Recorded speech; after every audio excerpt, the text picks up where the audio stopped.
Born in 1905 in Paris and dying in 1980, Jean-Paul Sartre witnessed and responded to the most catastrophic events in human history while developing a philosophical system of unprecedented scope and influence. His work spans the deepest questions of ontology, the structure of consciousness, the nature of human relationships, the foundations of ethics, the dynamics of political oppression, and the role of literature in revealing truth. Few philosophers have been as famous in their own lifetime as him. Many thousands of Parisians packed into his public lecture, "Existentialism is a Humanism," towards the end of 1945, and the culmination of World War II.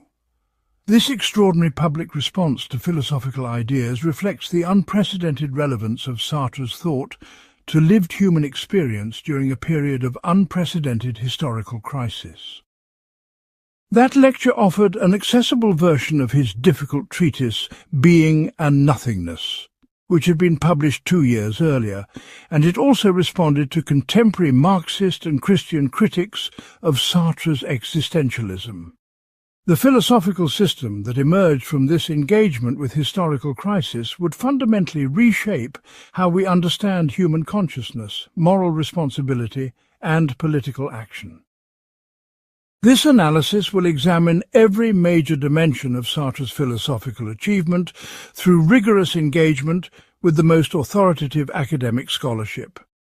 We will trace the development of his thought from his early phenomenological investigations through his revolutionary ontology in Being and Nothingness to his mature political philosophy in the Critique of Dialectical Reason.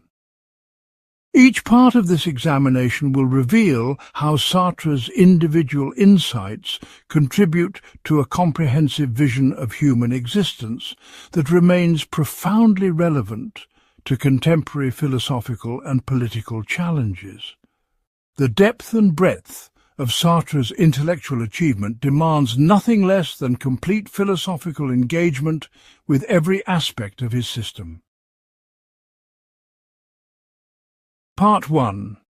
The Phenomenological Foundation and Intellectual Development. Sartre's philosophical revolution began with a moment of extraordinary intellectual discovery that would transform 20th century thought. One of the most famous foundational moments of existentialism concerns Sartre's discovery of phenomenology around the turn of 1932 to 33, when, in a Parisian bar, listening to his friend Raymond Aron's description of an apricot cocktail. This seemingly ordinary conversation revealed to Sartre the revolutionary potential of Edmund Husserl's phenomenological method, setting in motion the intellectual development that would culminate in existentialism as a comprehensive philosophy of human existence. From this moment, Sartre was fascinated by the originality and novelty of Husserl's method, which he identified straight away as a means to fulfill his own philosophical expectations, overcoming the opposition between idealism and realism, getting a view on the world that would allow him to describe objects just as he saw and touched them, and extract philosophy from the process.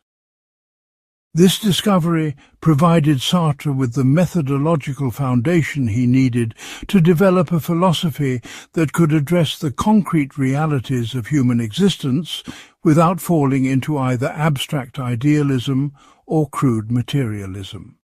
The phenomenological method offered a way to examine consciousness and its objects with unprecedented precision while remaining grounded in lived experience rather than theoretical abstraction. The intellectual formation that prepared Sartre for this philosophical breakthrough reveals the extraordinary breadth of his educational foundation. After a childhood marked by the early death of his father, the important role played by his grandfather, and some rather unhappy experiences at school, Sartre finished high school at the Lycée Henri IV in Paris. This early educational experience in one of France's most prestigious secondary schools provided Sartre with a classical philosophical education that emphasized the history of Western thought, particularly the French rationalist tradition stemming from Descartes. However, it was his subsequent university education that would prove decisive for his philosophical development.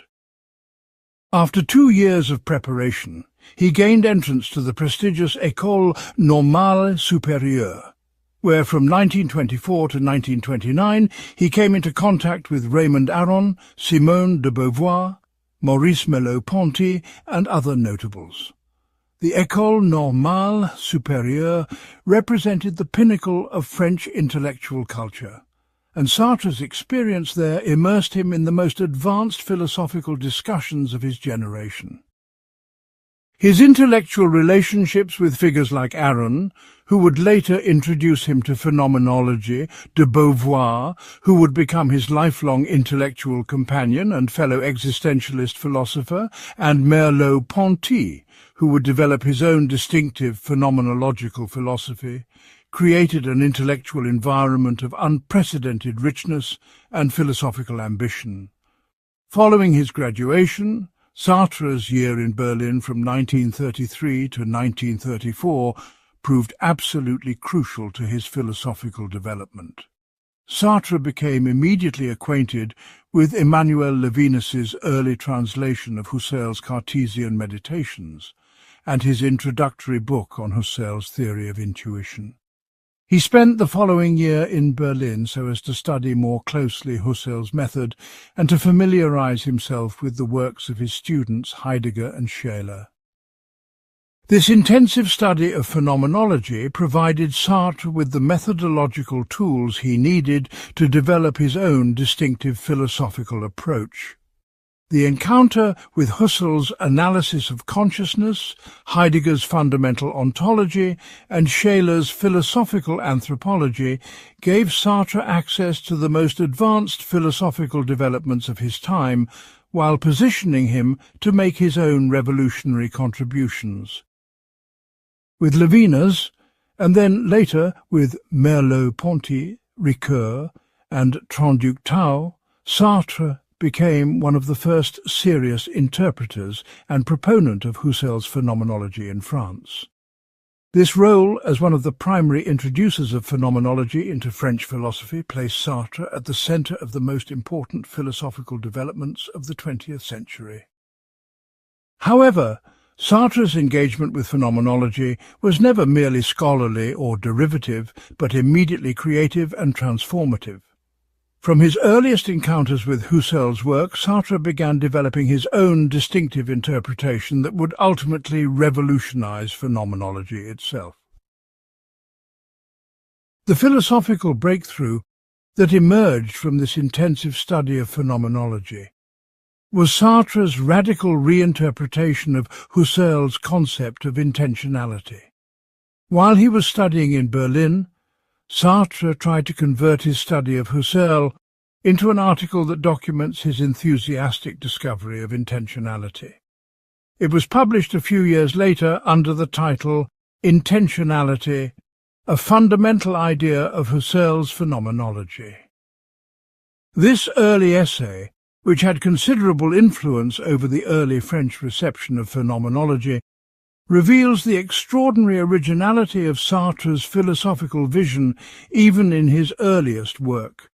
Rather than simply expounding Husserl's ideas, Sartre immediately began developing his own revolutionary interpretation that would transform phenomenology from a primarily epistemological method into an ontological investigation of human existence itself. Purposefully leaving aside the idealist aspects of Husserl's transcendental phenomenology, Sartre proposes a radicalization of intentionality that stresses its anti-idealistic potential. This crucial interpretive move reveals the philosophical boldness that would characterize all of Sartre's mature work. While other philosophers might have been content to work within the framework established by Husserl, Sartre immediately recognized that the concept of intentionality contained revolutionary implications that Husserl himself had not fully developed. By emphasizing the realistic rather than idealistic implications of intentionality, Sartre began developing a philosophical approach that could address the concrete realities of human existence without falling into either subjective idealism or naive realism. Against the French contemporary versions of neo-Kantianism, and more particularly against the kind of idealism advocated by Leon Brunswick, Sartre famously claims that intentionality allows us to discard the metaphysical oppositions between the inner and outer, and to renounce to the very notion of the interiority of consciousness. This philosophical position represents a fundamental breakthrough in 20th century philosophy. By rejecting the traditional philosophical distinction between inner and outer realms, Sartre opened up the possibility of developing a philosophy that could address human consciousness in its concrete worldly engagement, rather than as an abstract epistemological problem. This move would prove absolutely crucial to the development of existentialism as a philosophy capable of addressing the practical realities of human existence in concrete historical situations. If it is true, as Husserl states, that every consciousness is consciousness of something, and if intentionality accounts for this fundamental direction that orients consciousness towards its object and beyond itself, then, Sartre concludes, the phenomenological description of intentionality does away with the illusion that makes us responsible for the way the world appears to us. This insight contains the seeds of Sartre's entire later philosophical system. By understanding consciousness as fundamentally directed toward its objects rather than closed in on itself, Sartre began developing an understanding of human existence as fundamentally engaged with the world rather than separated from it by epistemological barriers. This realistic interpretation of intentionality would provide the foundation for Sartre's later analysis of human freedom, responsibility, and engagement with concrete historical and political realities. Part 2. The Transcendence of the Ego and Consciousness Structure.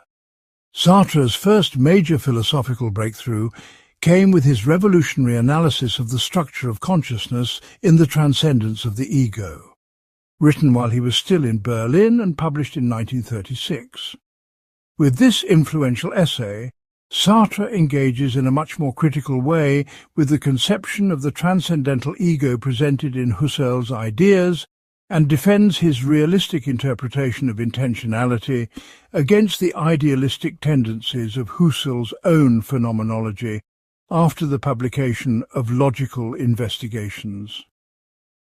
This work represents far more than a scholarly commentary on Husserl, but constitutes Sartre's first systematic attempt to develop his own phenomenological philosophy based on a radical reconception of the structure of consciousness itself. The central thesis of the transcendence of the ego challenges one of the most fundamental assumptions of Western philosophy since Descartes: the notion that consciousness requires a substantial ego or self as its foundation. Stressing the irreducible transparency of intentional experience, its fundamental orientation beyond itself towards its object, whatever this object may be, Sartre distinguishes between the dimensions of our subjective experiences that are pre-reflectively lived through and the reflective stance thanks to which one can always make their experience the intentional object towards which consciousness is oriented. This distinction between pre-reflective and reflective consciousness would become absolutely central to all of Sartre's later philosophical work, providing the foundation for his analyses of bad faith, authenticity, freedom, and responsibility. One of Sartre's most fundamental claims in Transcendence of the Ego is that these two forms of consciousness cannot and must not be mistaken with one another. Reflexive consciousness is a form of intentional consciousness that takes one's own lived experiences as its specific object, whereas pre-reflexive consciousness need not involve the intentional distance to the object that the act of reflection entails. This crucial distinction reveals the sophisticated phenomenological analysis that underlies all of Sartre's later philosophical insights. Pre-reflective consciousness is not a form of unconsciousness, but rather a mode of awareness that is absorbed in its objects without taking itself as an object of awareness. Reflective consciousness, by contrast, involves a specific intentional act that takes one's own experience as its thematic object, thereby creating the ego as a transcendent object of consciousness rather than as its immanent foundation.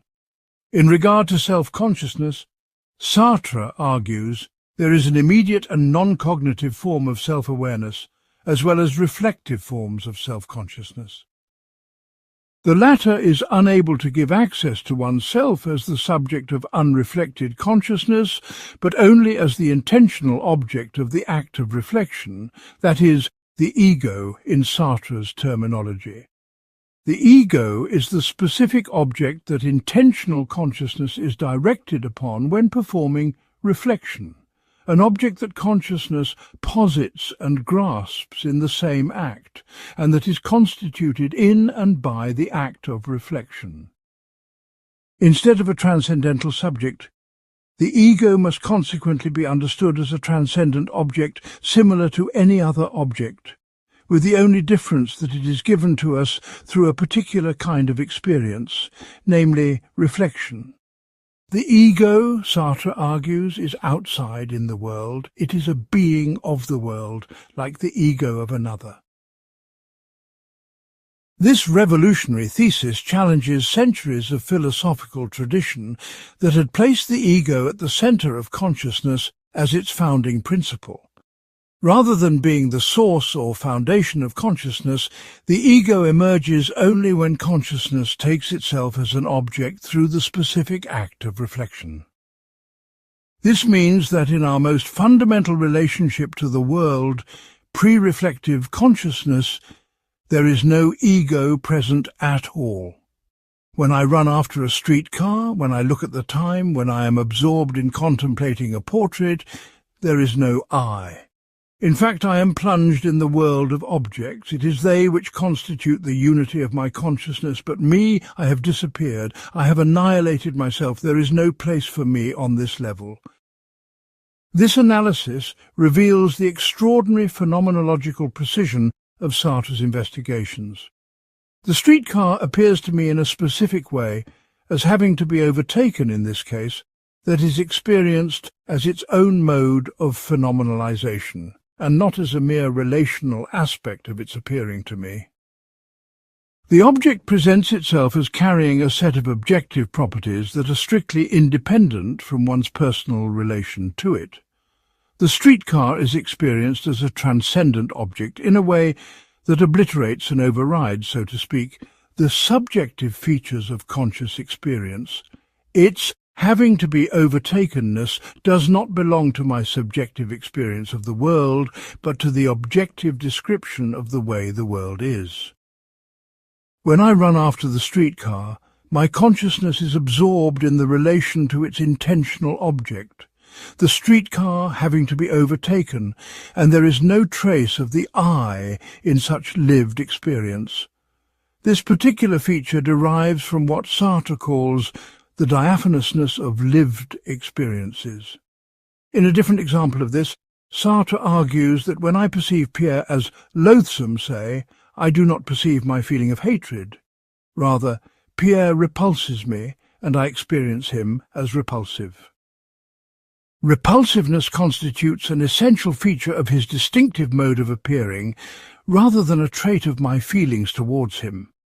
This analysis reveals how consciousness in its pre-reflective mode is fundamentally oriented towards the world rather than toward itself.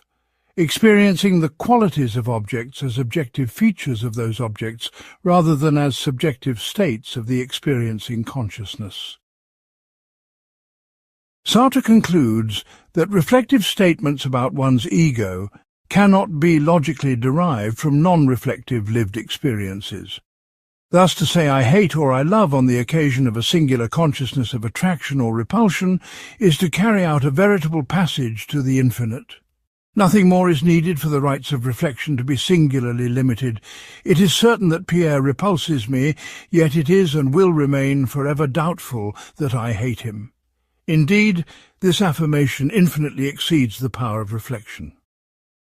This critique of the powers of reflection forms one important part of Sartre's argument for the primacy of pre-reflective consciousness over reflective consciousness, which is central to many of the pivotal arguments of being and nothingness. The philosophical implications of this analysis extend far beyond technical phenomenology into the foundations of ethics, psychology, and political theory. By demonstrating that the ego is not the foundation of consciousness, but rather a construction that emerges through reflection, Sartre opens up the possibility of understanding human existence in terms of fundamental freedom rather than substantial identity. If there is no substantial ego that determines the character of consciousness, then consciousness is fundamentally free to constitute itself through its choices and actions. This insight provides the phenomenological foundation for Sartre's later analysis of radical freedom and the corresponding radical responsibility that characterizes human existence. Sartre devotes a great deal of effort to establishing the impersonal or pre-personal character of consciousness, which stems from its non-egological structure and results directly from the absence of the I in the transcendental field. According to him, intentional consciousness typically involves an anonymous and impersonal relation to a transcendent object that appears with its own objective qualities, independent of any personal relationship to a substantial self. This impersonal character of consciousness would prove crucial to Sartre's later analysis of bad faith, since it explains how consciousness can deceive itself by trying to transform itself into a substantial thing with fixed characteristics. The ego that emerges through reflection is always an attempt to give consciousness a substantial character that contradicts its fundamental structure as pure transparency toward its objects. Part 3. Imagination, Nothingness, and Literary Philosophy. For many of his readers, the book on the imaginary that Sartre published in 1940 constitutes one of the most rigorous and fruitful developments of his Husserl-inspired phenomenological investigations. Along with The Emotions, Outline of a Theory, which was published 1 year before, Sartre presented the study of imagination as an essay in phenomenological psychology, which drew on his lifetime interest in psychological studies and brought to completion the research on imagination he had undertaken since the very beginning of his philosophical career. With this new essay, Sartre continues to explore the relationship between intentional consciousness and reality by focusing upon the specific case of the intentional relations to the unreal and the fictional, so as to produce an in-depth analysis of the great irrealizing function of consciousness. Engaging in a detailed discussion with recent psychological research that Sartre juxtaposes with and against fine-grained phenomenological descriptions of the structures of imagination. His essay proposes his own theory of the imaginary as the corollary of a specific intentional attitude that orients consciousness towards the unreal. In a similar fashion to his analysis of the world-shaping powers of emotions, Sartre describes and highlights how imagination presents us with a coherent world, although made of objects that do not proceed but result from the imaging capacities of consciousness. The object as imaged, Sartre claims, is never anything more than the consciousness one has of it. Contrary to other modes of consciousness such as perception or memory, which connect us to a world that is essentially one and the same, the objects to which imaginative consciousness connects us belong to imaginary worlds, which may not only be extremely diverse, but also follow their own rules, having their own spatiality and temporality. The island of Thrinacia, where Odysseus lands on his way back to Ithaca, needs not be located anywhere on our maps, nor have existed at a specific time. Its mode of existence is that of a fictional object which possesses its own spatiality and temporality within the imaginary world it belongs to. This analysis reveals the extraordinary sophistication of Sartre's phenomenological investigations as he develops a systematic account of how consciousness constitutes multiple worlds with different ontological structures. The imaginary world is not simply a copy or representation of the real world, but has its own distinctive mode of being that consciousness constitutes through its imaginative acts. Sartre stresses that the intentional dimension of imaging consciousness is essentially characterized by its negativity. The negative act, Sartre writes, is constitutive of the image. An image consciousness is a consciousness of something that is not, whether its object is absent, non-existing, or fictional. When we picture Odysseus sailing back to his native island, Odysseus is given to us as absent to intuition. In this sense, Sartre concludes, one can say that the image has wrapped within it a certain nothingness. However lively, appealing, strong the image, it gives its object as not being. The irrealizing function of imagination results from this immediate consciousness of the nothingness of its object. Sartre's essay investigates how imaging consciousness allows us to operate with its objects as if they were present, even though these very objects are given to us as non-existing or absent. This is, for instance, what happens when we go to the theatre or read a novel.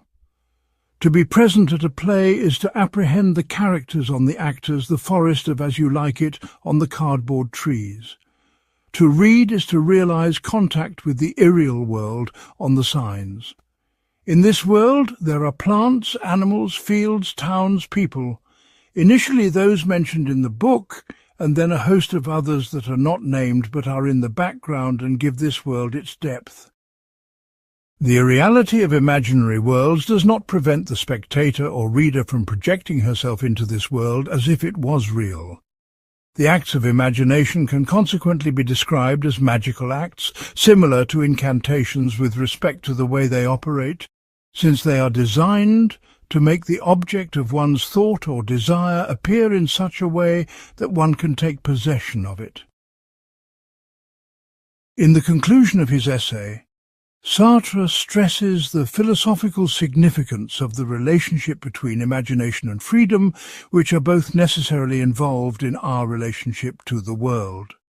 Imagination, Sartre writes, is the whole of consciousness as it realizes its freedom. Imaging consciousness posits its object as out of reach, in relation to the world understood as the synthetic totality within which consciousness situates itself. For Sartre, the imaginary creation is only possible if consciousness is not placed in the midst of the world as one existent among others. For consciousness to be able to imagine, it must be able to escape from the world by its very nature. It must be able to stand back from the world by its own efforts. In a word, it must be free. In that respect, the irrealizing function of imagination allows consciousness to surpass the real so as to constitute it as a proper world. The annihilation of the real is always implied by its constitution as a world.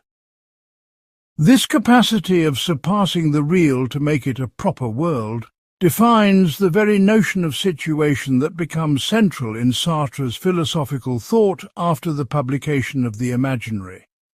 Situations are nothing but the different immediate modes of apprehension of the real as a world. Consciousness's situation in the world is precisely that which motivates the constitution of any irreal object and accounts for the creation of imaginary worlds, for instance, and perhaps above all, in art. Every apprehension of the real as a world tends of its own accord to end up with the production of irreal objects, since it is always, in a sense, free nihilation of the world, and this always from a particular point of view. With this conclusion, which prioritizes the question of the world over that of reality, Sartre begins to move away from the realist perspective he was initially aiming at when he first discovered phenomenology, so as to make the phenomenological investigation of our being in the world his new priority. This development reveals the systematic character of Sartre's philosophical development, as each work builds upon the insights of the previous works while opening up new dimensions of analysis that will be developed in subsequent investigations. Although Sartre never stated it explicitly, his interest in the question of the unreal and imaging consciousness appears to be intimately connected with his general conception of literature and his self-understanding of his own literary production. The concluding remarks of the imaginary extend the scope of Sartre's phenomenological analyses of the irrealizing powers of imagination by applying them to the domain of aesthetics so as to answer the question about the ontological status of works of art. For Sartre, any product of artistic creation, a novel, a painting, a piece of music, or a theatre play, is just as irreal an object as the imaginary world it gives rise to. The irreality of the work of art allows us to experience, though only imaginatively, the world it gives flesh to as an analogon of reality. Even a cubist painting, which might not depict nor represent anything, still functions as an analogon, which manifests an irreal ensemble of new things, of objects that I have never seen nor will ever see, but that are nonetheless irreal objects. Likewise, the novelist, the poet, the dramatist constitute irreal objects through verbal analogens. This original conception of the nature of the work of art dominates Sartre's critical approach to literature in the many essays he dedicates to the art of the novel.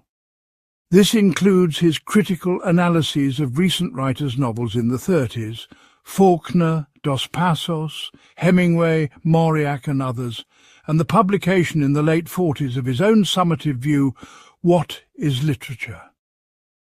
In a series of articles gathered in the first volume of his Situations, Sartre defends a strong version of literary realism that can, somewhat paradoxically, be read as a consequence of his theory of the irreality of the work of art. If imagination projects the spectator within the imaginary world created by the artist, then the success of the artistic process is proportional to the capacity of the artwork to let the spectator experience it as a reality of its own, giving rise to a full-fledged world. Sartre applies in particular this analysis to novels, which must aim, according to him, at immersing the reader within the fictional world they depict so as to make her experience the events and adventures of the characters as if she was living them in first person. The complete absorption of the reader within the imaginary world created by the novelist must ultimately recreate the particular feel of reality that defines Sartre's phenomenological kind of literary realism. Part 4. Being and Nothingness, the Ontological Foundation. Being and Nothingness remains the defining treatise of the existentialist movement, along with works from de Beauvoir from this period such as The Ethics of Ambiguity. Published in 1943 during the German occupation of France, this massive work of over 600 pages laid out Sartre's complete ontological system and established existentialism as a comprehensive philosophy capable of addressing the deepest questions of human existence. We cannot do justice to the entirety of the book here, but we can indicate the broad outlines of the position and examine its most revolutionary insights. In brief, Sartre provides a series of arguments for the necessary freedom of human reality based upon an ontological distinction between what he calls being for itself and being in itself, roughly between that which negates and transcends and the pure plenitude of objects. That kind of metaphysical position might seem to beg the question by assuming what it purports to establish, namely radical human freedom.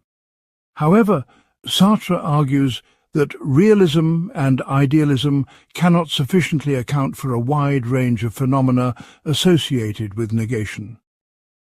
He also draws on the direct evidence of phenomenological experience, particularly the experience of anguish.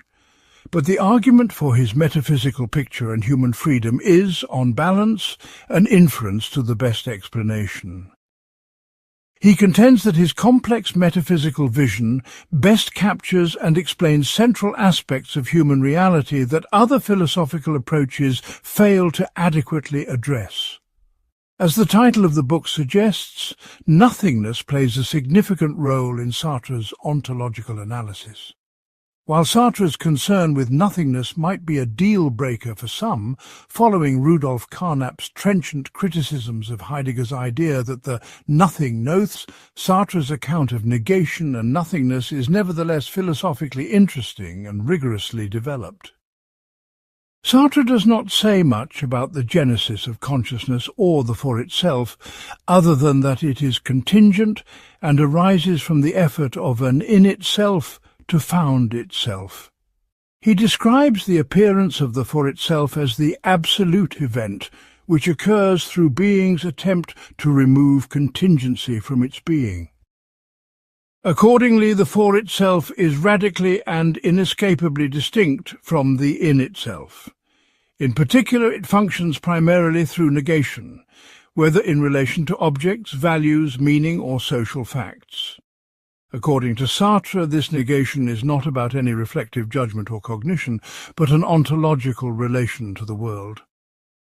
This ontological interpretation of negation minimizes the subjectivist interpretations of his philosophy. The most vivid example he provides to illustrate this pre-reflective negation is the apprehension of Pierre's absence from a café.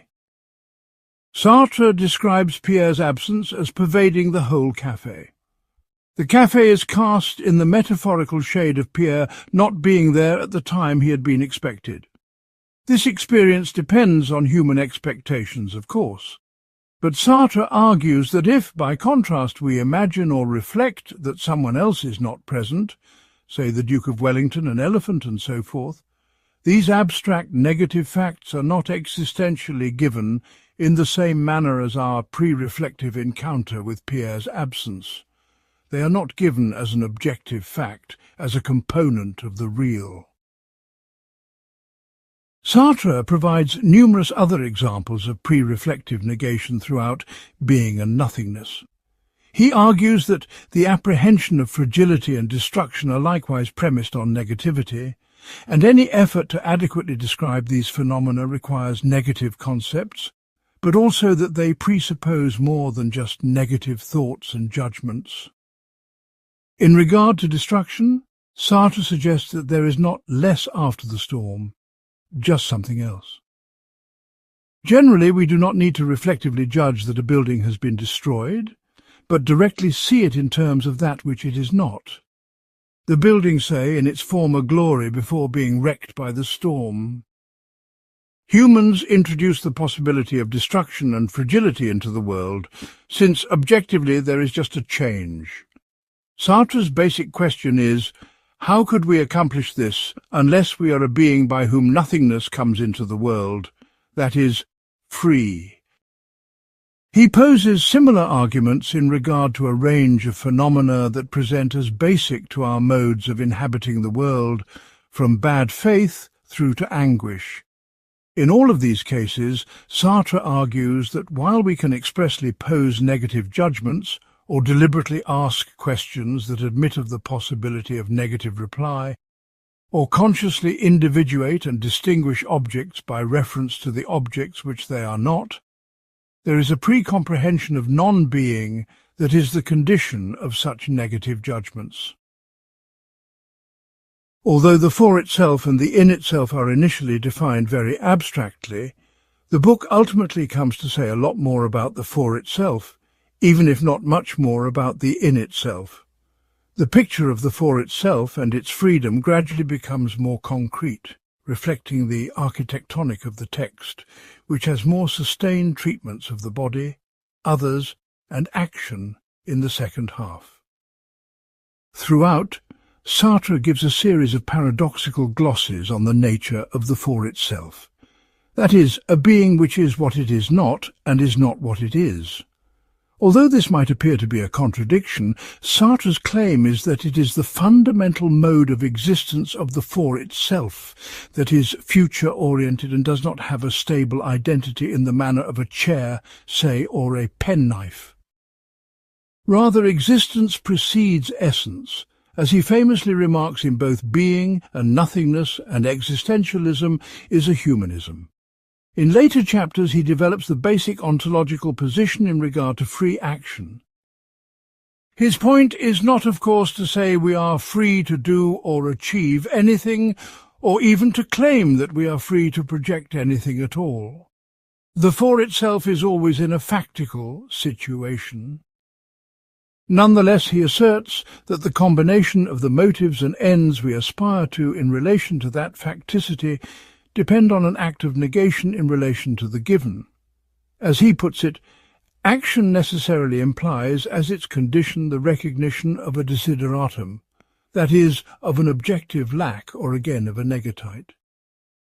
Even suffering in itself is not a sufficient motive to determine particular acts. Rather, it is the apprehension of the revolution as possible and as desired which gives to the worker's suffering its value as motive. A factual state, even poverty, does not determine consciousness to apprehend it as a lack. No factual state, whatever it may be, can cause consciousness to respond to it in any one way. Rather, we make a choice, usually pre-reflective, about the significance of that factual state for us, and the ends and motives that we adopt in relation to it. We are condemned to freedom of this ontological sort, with resulting anguish and responsibility for our individual situation, as well as for more collective situations of racism, oppression, and colonialism. These are the themes for which Sartre became famous, especially after World War II, and existentialism is a humanism. In Being and Nothingness, he provides various examples that are designed to make this quite radical philosophy of freedom plausible, including the hiker who gives in to their fatigue and collapses to the ground. Sartre says that a necessary condition for the hiker to give in to their fatigue, short of fainting, is that their fatigue goes from being experienced as simply part of the background to their activity, with their direct conscious attention focusing on something else, to being the direct focus of their attention, and thus becoming a motive for direct recognition of one's exhaustion and the potential action of collapsing to the ground. Although we are not necessarily reflectively aware of having made such a decision, things could have been otherwise, and thus Sartre contends we have made a choice. Despite appearances, however, Sartre insists that his view is not a voluntarist or capricious account of freedom, but one that necessarily involves a situation and a context. His account of situated freedom in the chapter Freedom and Action affirms the inability to extricate intentions, ends, motives and reasons from the embodied context of the actor. As a synthetic whole, it is not merely freedom of intention or motive, and hence even consciousness, that Sartre affirms. Rather, our freedom is realized only in its projections and actions, and is nothing without such action. This situated understanding of freedom would prove crucial to Sartre's later political philosophy and his analysis of concrete historical and social conditions. Part 5. Bad Faith and the Structure of Self-Deception. Sartre's account of bad faith is of major interest and represents one of his most influential contributions to 20th century philosophy.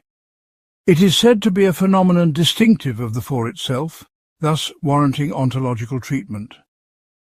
It also feeds into questions to do with self-knowledge, as well as serving as the basis for some of his criticisms of racism and colonialism in his later work.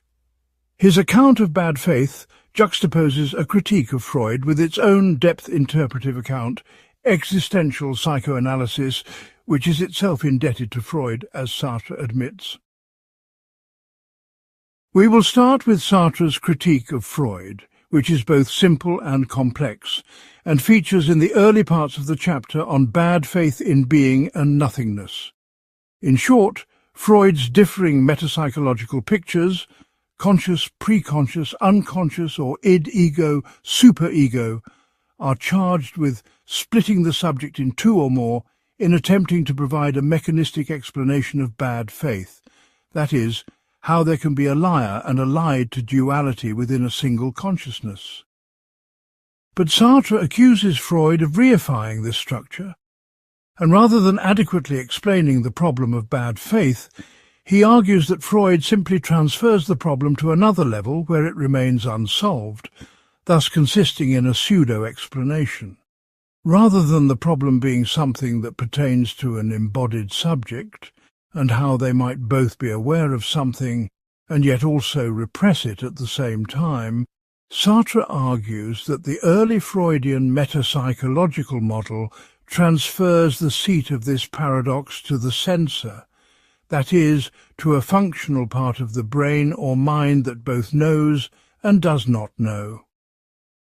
It must know enough in order to efficiently repress, but it also must not know too much or nothing is hidden, and the problematic truth is manifest directly to consciousness.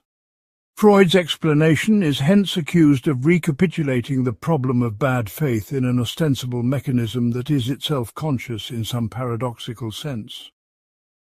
Sartre even provocatively suggests that the practice of psychoanalysis is itself in bad faith, since it treats a part of ourselves as id-like and thereby denies responsibility for it. That is not the end of Sartre's story, however, because he ultimately wants to revive a version of psychoanalysis that does not pivot around the unconscious and these compartmentalized models of the mind. While bad faith is inevitable in Sartre's view, it is also important to recognize that the germ of its destruction lies within. This is because bad faith always remains at least partly available to us in our own lived experience, albeit not in a manner that might be given propositional form in the same way as knowledge of an external object. In short, when I existentially comprehend that my life is dissatisfying, or even reflect on this basis that I have lived an inauthentic life while I am grasping something about myself, I am nonetheless not strictly equivalent or identical with the I that is claimed to be in bad faith. There is a distanciation involved in coming to this recognition and the potential for self-transformation of a more practical kind, even if this is under-thematized in being and nothingness. Sartre gives many examples of bad faith that remain of interest and continue to illuminate contemporary forms of self-deception. His most famous example of bad faith is the cafe waiter who plays at being a cafe waiter and who attempts to institutionalize themselves as this object. While Sartre's implied criticisms of their manner of inhabiting the world might seem to disparage social roles and affirm an individualism, arguably this is not a fair reading of the details of the text. For Sartre we do have a factical situation, but the claim is that we cannot be wholly reduced to it. As Sartre puts it, There is no doubt I am in a sense a cafe waiter. Otherwise, could I not just as well call myself a diplomat or reporter? But if I am one, this cannot be in the mode of being in itself. I am a waiter in the mode of being what I am not. In subsequent work, racism becomes emblematic of bad faith, when we reduce the other to some ostensible identity. This connection between bad faith and oppression would prove central to Sartre's later political philosophy and his analysis of colonialism and anti-Semitism. The waiter example reveals the more general structure of bad faith as an attempt to flee from freedom by identifying oneself completely with one's social role or factical situation. The waiter tries to convince himself that he simply is a waiter in the way that a table is a table, thereby denying his freedom to transcend his situation and choose his relationship to his role. It is important to recognize that no project of sincerity, if that is understood as strictly being what one is possible for Sartre given his view of the for itself. Likewise, in regard to any substantive self-knowledge that might be achieved through direct self-consciousness, our options are limited. On Sartre's view, we cannot look inwards and discover the truth about our identity or our own bad faith through simple introspection, because there is literally nothing to observe. Moreover, when we have a lived experience, and then reflect on ourselves from outside, third-personally, we are not strictly reducible to that ego that is so posited. We transcend it.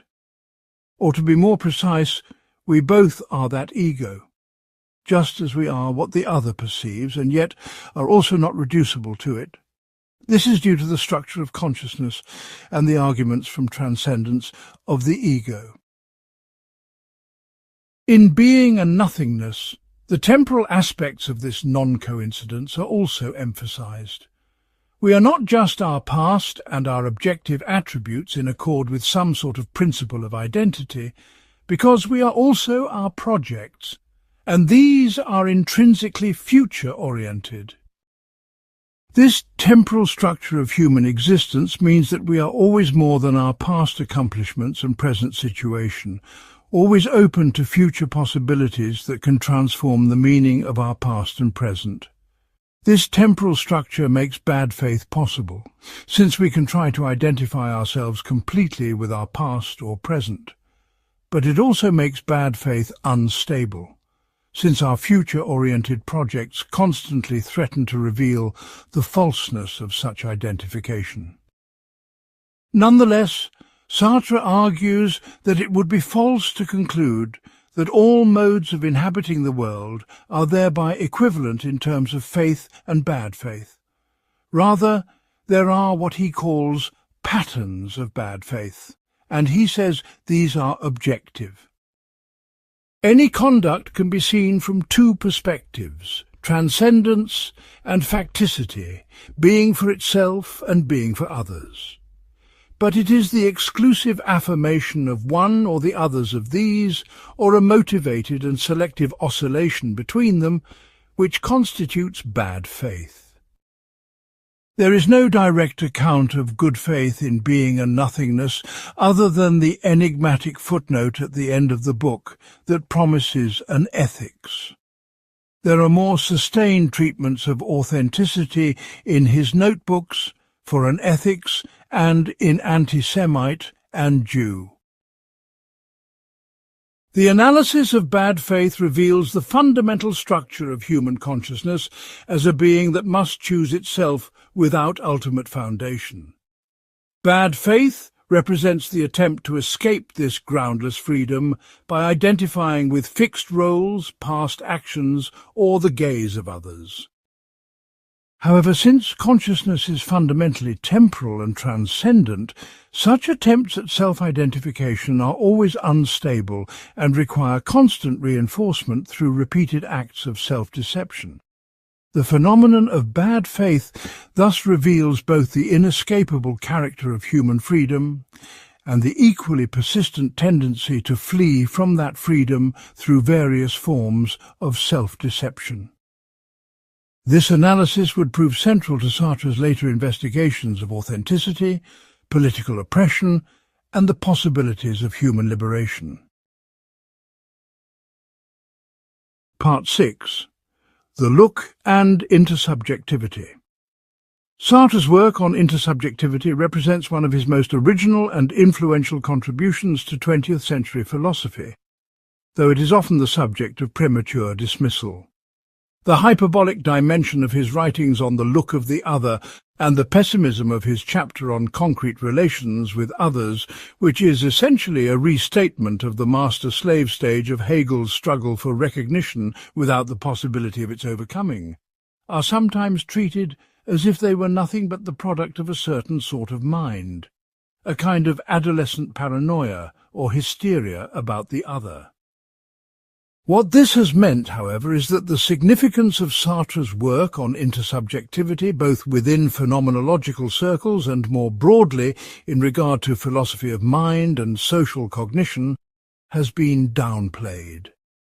Building on the insights of Hegel, Husserl and Heidegger, Sartre proposes a set of necessary and sufficient conditions for any theory of the other, which are far from trivial. In Being and Nothingness, Sartre suggests that various philosophical positions, realism and idealism and beyond, have been shipwrecked, often unawares, on what he calls the reef of solipsism. His own solution to the problem of other minds consists first and foremost in his descriptions of being subject to the look of another, and the way in which in such an experience we become a transcendence transcended. On his famous description, we are asked to imagine that we are peeping through a keyhole, pre-reflectively immersed and absorbed in the scene on the other side of the door. Maybe we would be nervous engaging in such activities, given the socio-cultural associations of being a peeping Tom. But after a period of time, we would be given over to the scene with self-reflection and self-awareness, limited to merely the minimal understanding that we are not what we are perceiving. Suddenly, though, we hear footsteps, and we have an involuntary apprehension of ourselves as an object in the eyes of another, a pre-moral experience of shame, a shudder of recognition that we are the object that the other sees without room for any sort of inferential theorizing or cognizing. This ontological shift, Sartre says, has another person as its condition, notwithstanding whether or not one is in error on a particular occasion of such an experience. That is, the floor creaks, but there is no one actually literally present. While many other phenomenological accounts emphasize empathy or direct perception of mental states, Sartre thereby adds something significant and distinctive to these accounts that focus on our experience of the other person as an object, albeit of a special kind, rather than as a subject. In common with other phenomenologists like Merleau-Ponty and Scheler, Sartre also maintains that it is a mistake to view our relations with the other as one characterized by a radical separation that we can only bridge with inferential reasoning. Any argument by analogy, either to establish the existence of others in general or to particular mental states like anger, is problematic, begging the question and having insufficient warrant. The look provides immediate pre-reflective evidence of the other's consciousness that bypasses all the traditional epistemological problems associated with knowledge of other minds. Under the gaze of the other, I do not infer that another consciousness exists. I experience myself as being seen, as being the object of another's consciousness. This experience fundamentally transforms my relationship to myself and to my world. The look of the other reveals dimensions of my being that are not accessible to my own consciousness, but that nonetheless belong to my being as it exists for others. I discover myself as having a nature, as possessing qualities and characteristics that I cannot directly experience, but that are nonetheless part of my objective being in the world. The shame that accompanies the experience of being looked at is not simply an emotional reaction, but an ontological recognition of this dimension of my being that exists for others but not for me. In this way, the look reveals the fundamental structure of being for others as an irreducible dimension of human existence. For Sartre, at least in his early work, our experience of being what he calls a we subject as a co-spectator in a lecture or concert, for example, which involves no objectification of the other people we are with, is said to be merely a subjective and psychological phenomenon that does not ground our understanding and knowledge of others ontologically. Originally, human relations are typified by dyadic mode of conflict best captured in the look of the other and the sort of scenario concerning the keyhole we just considered above. Given that we also do not grasp a plural look, for Sartre, this means that social life is fundamentally an attempt to control the impact of the look upon us, either by anticipating it in advance and attempting to invalidate that perspective through sadism, or by anticipating it and attempting to embrace that solicited perspective when it comes through masochism. In Sartre's words, it is useless for human reality to seek to escape this dilemma. One must either transcend the other or allow oneself to be transcended by him. The essence of the relations between consciousness is not the Mitsein, it is conflict. This pessimistic analysis of human relations reflects Sartre's conviction that consciousness as pure freedom and transcendence cannot coexist with other consciousness without fundamental conflict. Each consciousness seeks to maintain its freedom and transcendence, but the look of the other constantly threatens to transform consciousness into an object, thereby alienating it from its fundamental nature as free subjectivity. However, this conflict is not simply destructive, but also reveals essential truths about human existence. The look of the other makes possible forms of self-knowledge that would otherwise be impossible, revealing dimensions of our being that we cannot access through self-reflection alone. Moreover, the conflict itself presupposes a fundamental recognition of the other as a free consciousness capable of transcendence. Without this recognition, there would be no basis for the conflict that Sartre describes as fundamental to human relations. In this sense, even Sartre's pessimistic analysis contains the seeds of a more positive account of intersubjectivity that would be developed in his later political philosophy. The analysis of the look also reveals the social and political dimensions of human existence that had been less prominent in Sartre's earlier phenomenological investigations. The experience of being looked at is not simply a private encounter between two consciousness, but takes place within concrete social and historical situations that shape the meaning and consequences of that experience. The shame that accompanies being caught peeping through a keyhole is not simply ontological, but also moral and social, reflecting specific cultural norms and expectations about appropriate behaviour. This recognition of the social and historical dimensions of intersubjective experience would prove crucial to Sartre's later development of a political philosophy capable of addressing concrete forms of oppression and domination. The look also reveals the embodied character of human consciousness that had not been fully developed in Sartre's earlier analyses of pure consciousness. The experience of being looked at is necessarily the experience of having a body that can be seen and evaluated by others. This body is not simply an object among others, but the fundamental medium through which consciousness exists in the world and encounters other consciousness. The look thus reveals the embodied character of human existence as neither pure consciousness nor mere physical object, but as embodied consciousness existing in concrete relationships with other embodied consciousness. This insight would prove essential to Sartre's later political philosophy and his analysis of concrete forms of social and economic oppression. Part 7. Authenticity and the possibility of good faith. The analysis of bad faith naturally leads to questions about the possibility of authentic existence and what Sartre calls good faith. From the beginning to the end of his philosophizing, Sartre appears to have been concerned with bad faith, our natural disposition to flee from our freedom and to lie to ourselves. Virtually no aspect of his monumental system has generated more attention, yet bad faith has been plagued by misinterpretation and misunderstanding. At the same time, Sartre's correlative concepts of good faith and authenticity have suffered neglect or insufficient attention, or been confused and wrongly identified by Sartre scholars, even by Sartre himself. The challenge is distinguishing these concepts and showing whether either or both existential attitudes afford deliverance from the hell of Sartre's bad faith.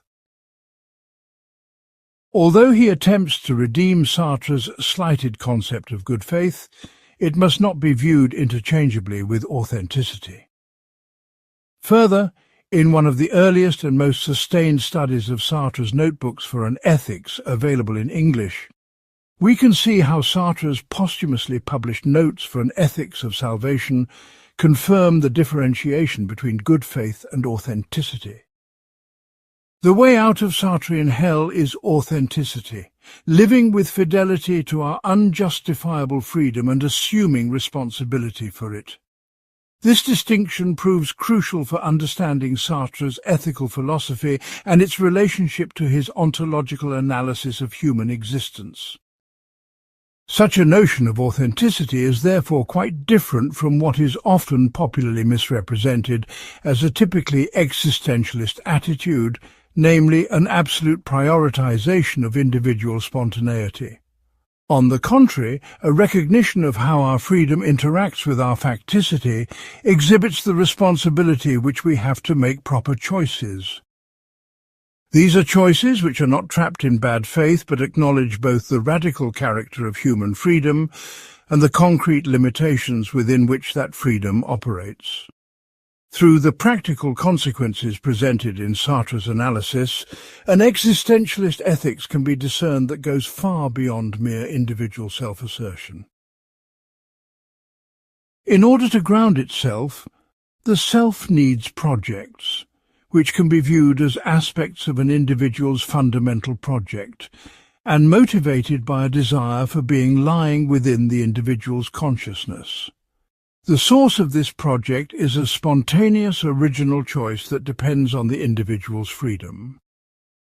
However, self's choice may lead to a project of self-deception, such as bad faith, where one's own real nature as for itself is discarded to adopt that of the in itself.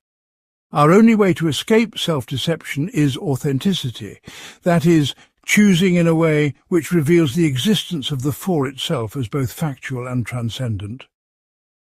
For Sartre, my proper exercise of freedom creates values that any other human being placed in my situation could experience. Therefore, each authentic project expresses a universal dimension in the singularity of a human life. If the picture which emerges from Sartre's examination of human relationships seems rather hopeless, it is because bad faith is omnipresent and inescapable. In fact, Sartre's philosophy has a very positive message, which is that we have infinite freedom and that this enables us to make authentic choices which escape from the grip of bad faith. To understand Sartre's notion of authenticity, therefore, requires that we first clarify his notion of freedom. For Sartre, each agent is endowed with unlimited freedom, though this statement may seem puzzling given the obvious limitations on every individual's freedom of choice. Clearly, physical and social constraints cannot be overlooked in the way in which we make choices. This is, however, a fact which Sartre accepts insofar as the for itself is facticity. And this does not lead to any contradiction insofar as freedom is not defined by an ability to act, but by the capacity to choose one's relationship to one's situation.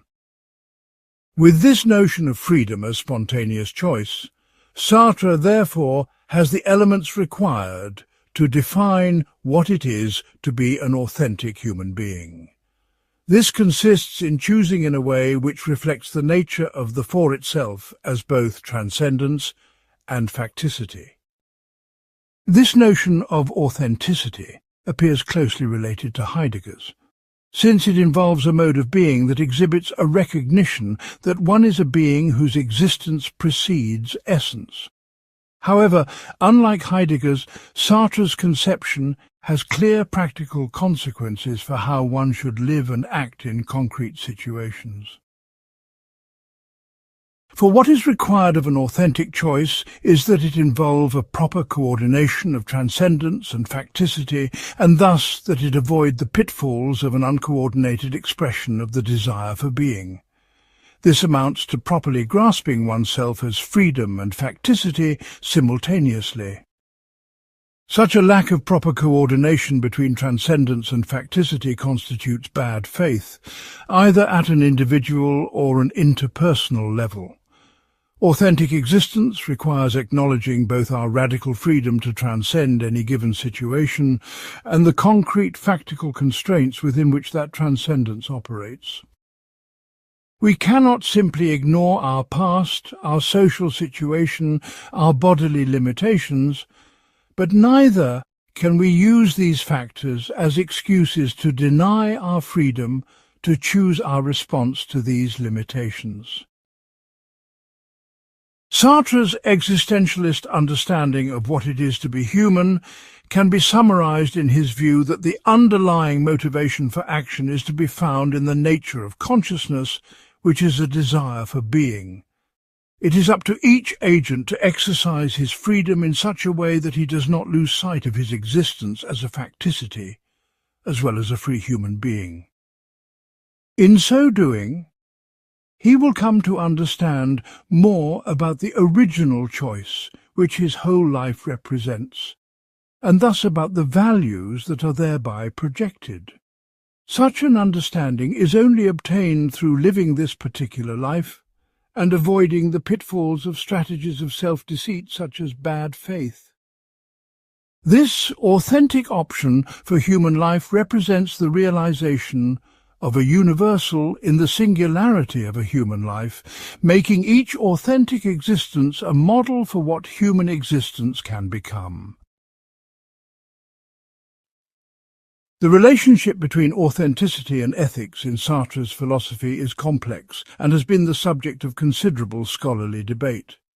While Being and Nothingness promises an ethics in a famous footnote, Sartre never completed the systematic ethical treatise that many expected. However, his posthumously published Notebooks for an Ethics reveals his sustained engagement with ethical questions and his attempt to develop an existentialist ethics based on the concept of authenticity.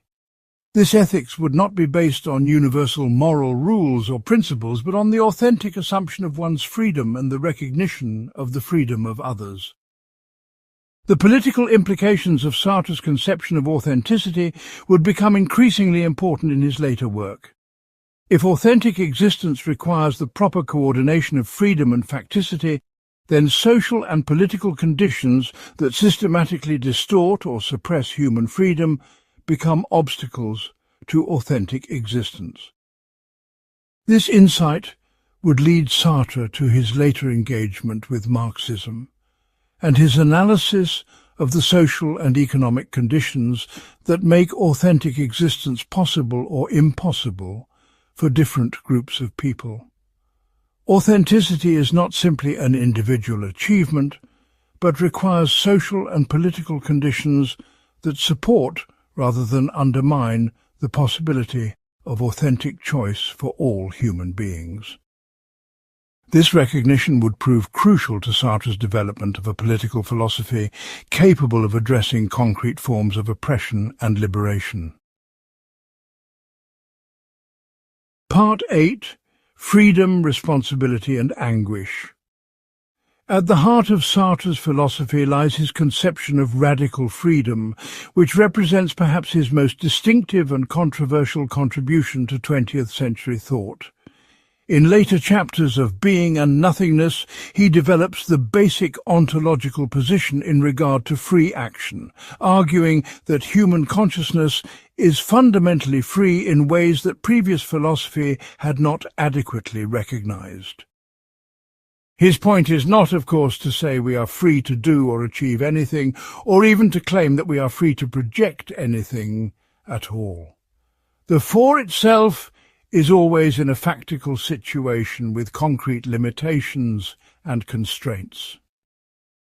Nonetheless, he asserts that the combination of the motives and ends we aspire to in relation to that facticity depend on an act of negation in relation to the given. As he puts it, action necessarily implies as its condition the recognition of a desideratum, that is, of an objective lack or, again, of a negatite. Even suffering in itself is not a sufficient motive to determine particular acts. Rather, it is the apprehension of the revolution as possible and as desired which gives to the worker's suffering its value as motive. A factual state, even poverty, does not determine consciousness to apprehend it as a lack. No factual state, whatever it may be, can cause consciousness to respond to it in any one way. Rather, we make a choice, usually pre-reflective, about the significance of that factual state for us, and the ends and motives that we adopt in relation to it. This radical conception of freedom brings with it an equally radical conception of responsibility. We are condemned to freedom of this ontological sort, with resulting anguish and responsibility for our individual situation, as well as for more collective situations of racism, oppression and colonialism. These are the themes for which Sartre became famous, especially after World War II, and existentialism is a humanism. The notion of being condemned to be free captures the paradoxical character of human existence. We do not choose to exist or to be free, but once we exist, we cannot escape the burden of choosing who we are and what we value. This freedom is not a gift but a burden, not a privilege but a responsibility that we cannot avoid or delegate to others. In Being and Nothingness, he provides various examples that are designed to make this quite radical philosophy of freedom plausible, including the hiker who gives in to their fatigue and collapses to the ground. Sartre says that a necessary condition for the hiker to give in to their fatigue, short of fainting, is that their fatigue goes from being experienced as simply part of the background to their activity, with their direct conscious attention focusing on something else, to being the direct focus of their attention, and thus becoming a motive for direct recognition of one's exhaustion and the potential action of collapsing to the ground. Although we are not necessarily reflectively aware of having made such a decision, things could have been otherwise, and thus Sartre contends we have made a choice. This example illustrates how even apparently involuntary actions involve a moment of choice about how to interpret and respond to our situation. Despite appearances, however, Sartre insists that his view is not a voluntarist or capricious account of freedom, but one that necessarily involves a situation and a context.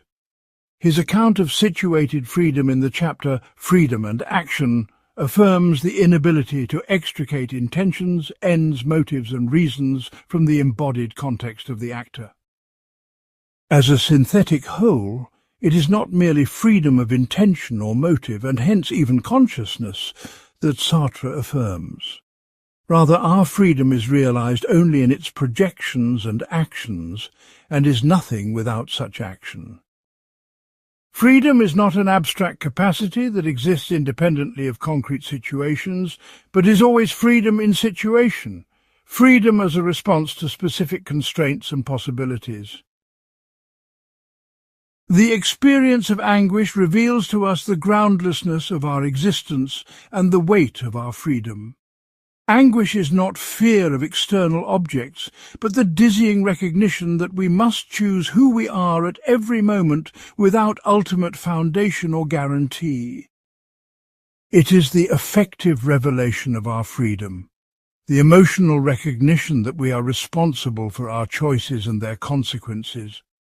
Anguish shows us that we could always act otherwise than we do, that our values and commitments are not given but chosen, that there is no ultimate foundation for our moral and existential decisions. In the famous example of vertigo, standing at the edge of a precipice, we experience anguish not because we fear that we will fall, but because we recognize that we could choose to jump. This recognition reveals the radical character of our freedom and the corresponding weight of our responsibility. The temporal structure of human existence is crucial to understanding Sartre's conception of freedom and responsibility. We are not simply our past and our objective attributes in accord with some sort of principle of identity, because we are also our projects, and these are intrinsically future-oriented. This temporal structure means that we are always more than our past accomplishments and present situation, always open to future possibilities that can transform the meaning of our past and present. However, this does not mean that the past is irrelevant to our present choices.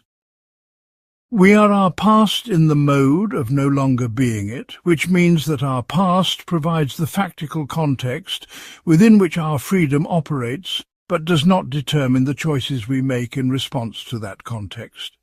Since the force of compulsion in my past is borrowed from my free, reflecting choice and from the very power which this choice has given itself, it is impossible to determine a priori the compelling power of a past. Past events bear no other meaning than the one given by a subject, in agreement with the free project that orients his or her existence towards the future. This means that we are responsible not only for our present choices, but also for the meaning we give to our past and the way we project ourselves toward the future. We choose not only what to do, but also how to interpret what we have done and how to understand the significance of our actions for our ongoing projects of self-creation. The social and political implications of this conception of freedom and responsibility are profound and would become increasingly important in Sartre's later work. If we are radically free and responsible, then we cannot use social conditions, cultural background, or psychological makeup as excuses for our actions. However, this does not mean that social conditions are irrelevant to the exercise of freedom. Rather, it means that we are responsible for our response to social conditions, including our response to conditions of oppression and domination. This insight would lead Sartre to his later analysis of how social and economic conditions can systematically distort the exercise of freedom while never eliminating the possibility of free choice and resistance. The burden of freedom cannot be escaped, but the conditions under which freedom operates can be transformed through collective action, aimed at creating more authentic possibilities for human existence. Part 9. Existential Psychoanalysis and the Fundamental Project. Sartre's radical criticism of Freud's theory of the unconscious is not his last word on psychoanalysis, but leads to his development of an alternative approach that he calls existential psychoanalysis. In the last chapters of Being and Nothingness, Sartre presents his own conception of an existential psychoanalysis, drawing on some insights from his attempt to account for Emperor Wilhelm II as a human reality, in the 14th notebook from his war diaries. This existential version of psychoanalysis is claimed to be compatible with Sartre's rejection of the unconscious, and is expected to achieve a psychoanalysis of consciousness, allowing us to understand one's existence in light of their fundamental free choice of themselves. The very idea of a psychoanalysis oriented towards the study of consciousness rather than the unconscious seems paradoxical. A paradox increased by Sartre's efforts to highlight the fundamental differences that oppose his own version of psychoanalysis to Freud's. Sartre contends that Freud's empirical psychoanalysis is based on the hypothesis of the existence of an unconscious psyche, which on principle escapes the intuition of the subject. By contrast, Sartre's own existential psychoanalysis aims to remain faithful to one of the earliest claims of Husserl's phenomenology, that all psychic acts are coextensive with consciousness.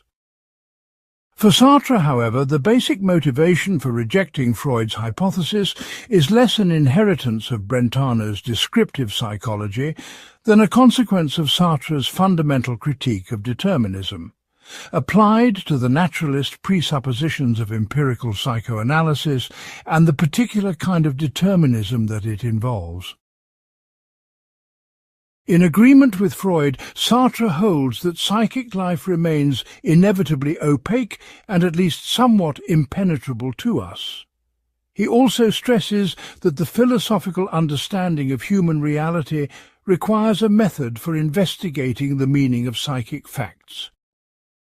But Sartre denies that the methods and causal laws of the natural sciences are of any help in that respect. The human psyche cannot be fully analyzed and explained as a mere result of external constraints acting like physical forces or natural causes. The for itself, being always what it is not and not what it is, remains free whatever the external and social constraints.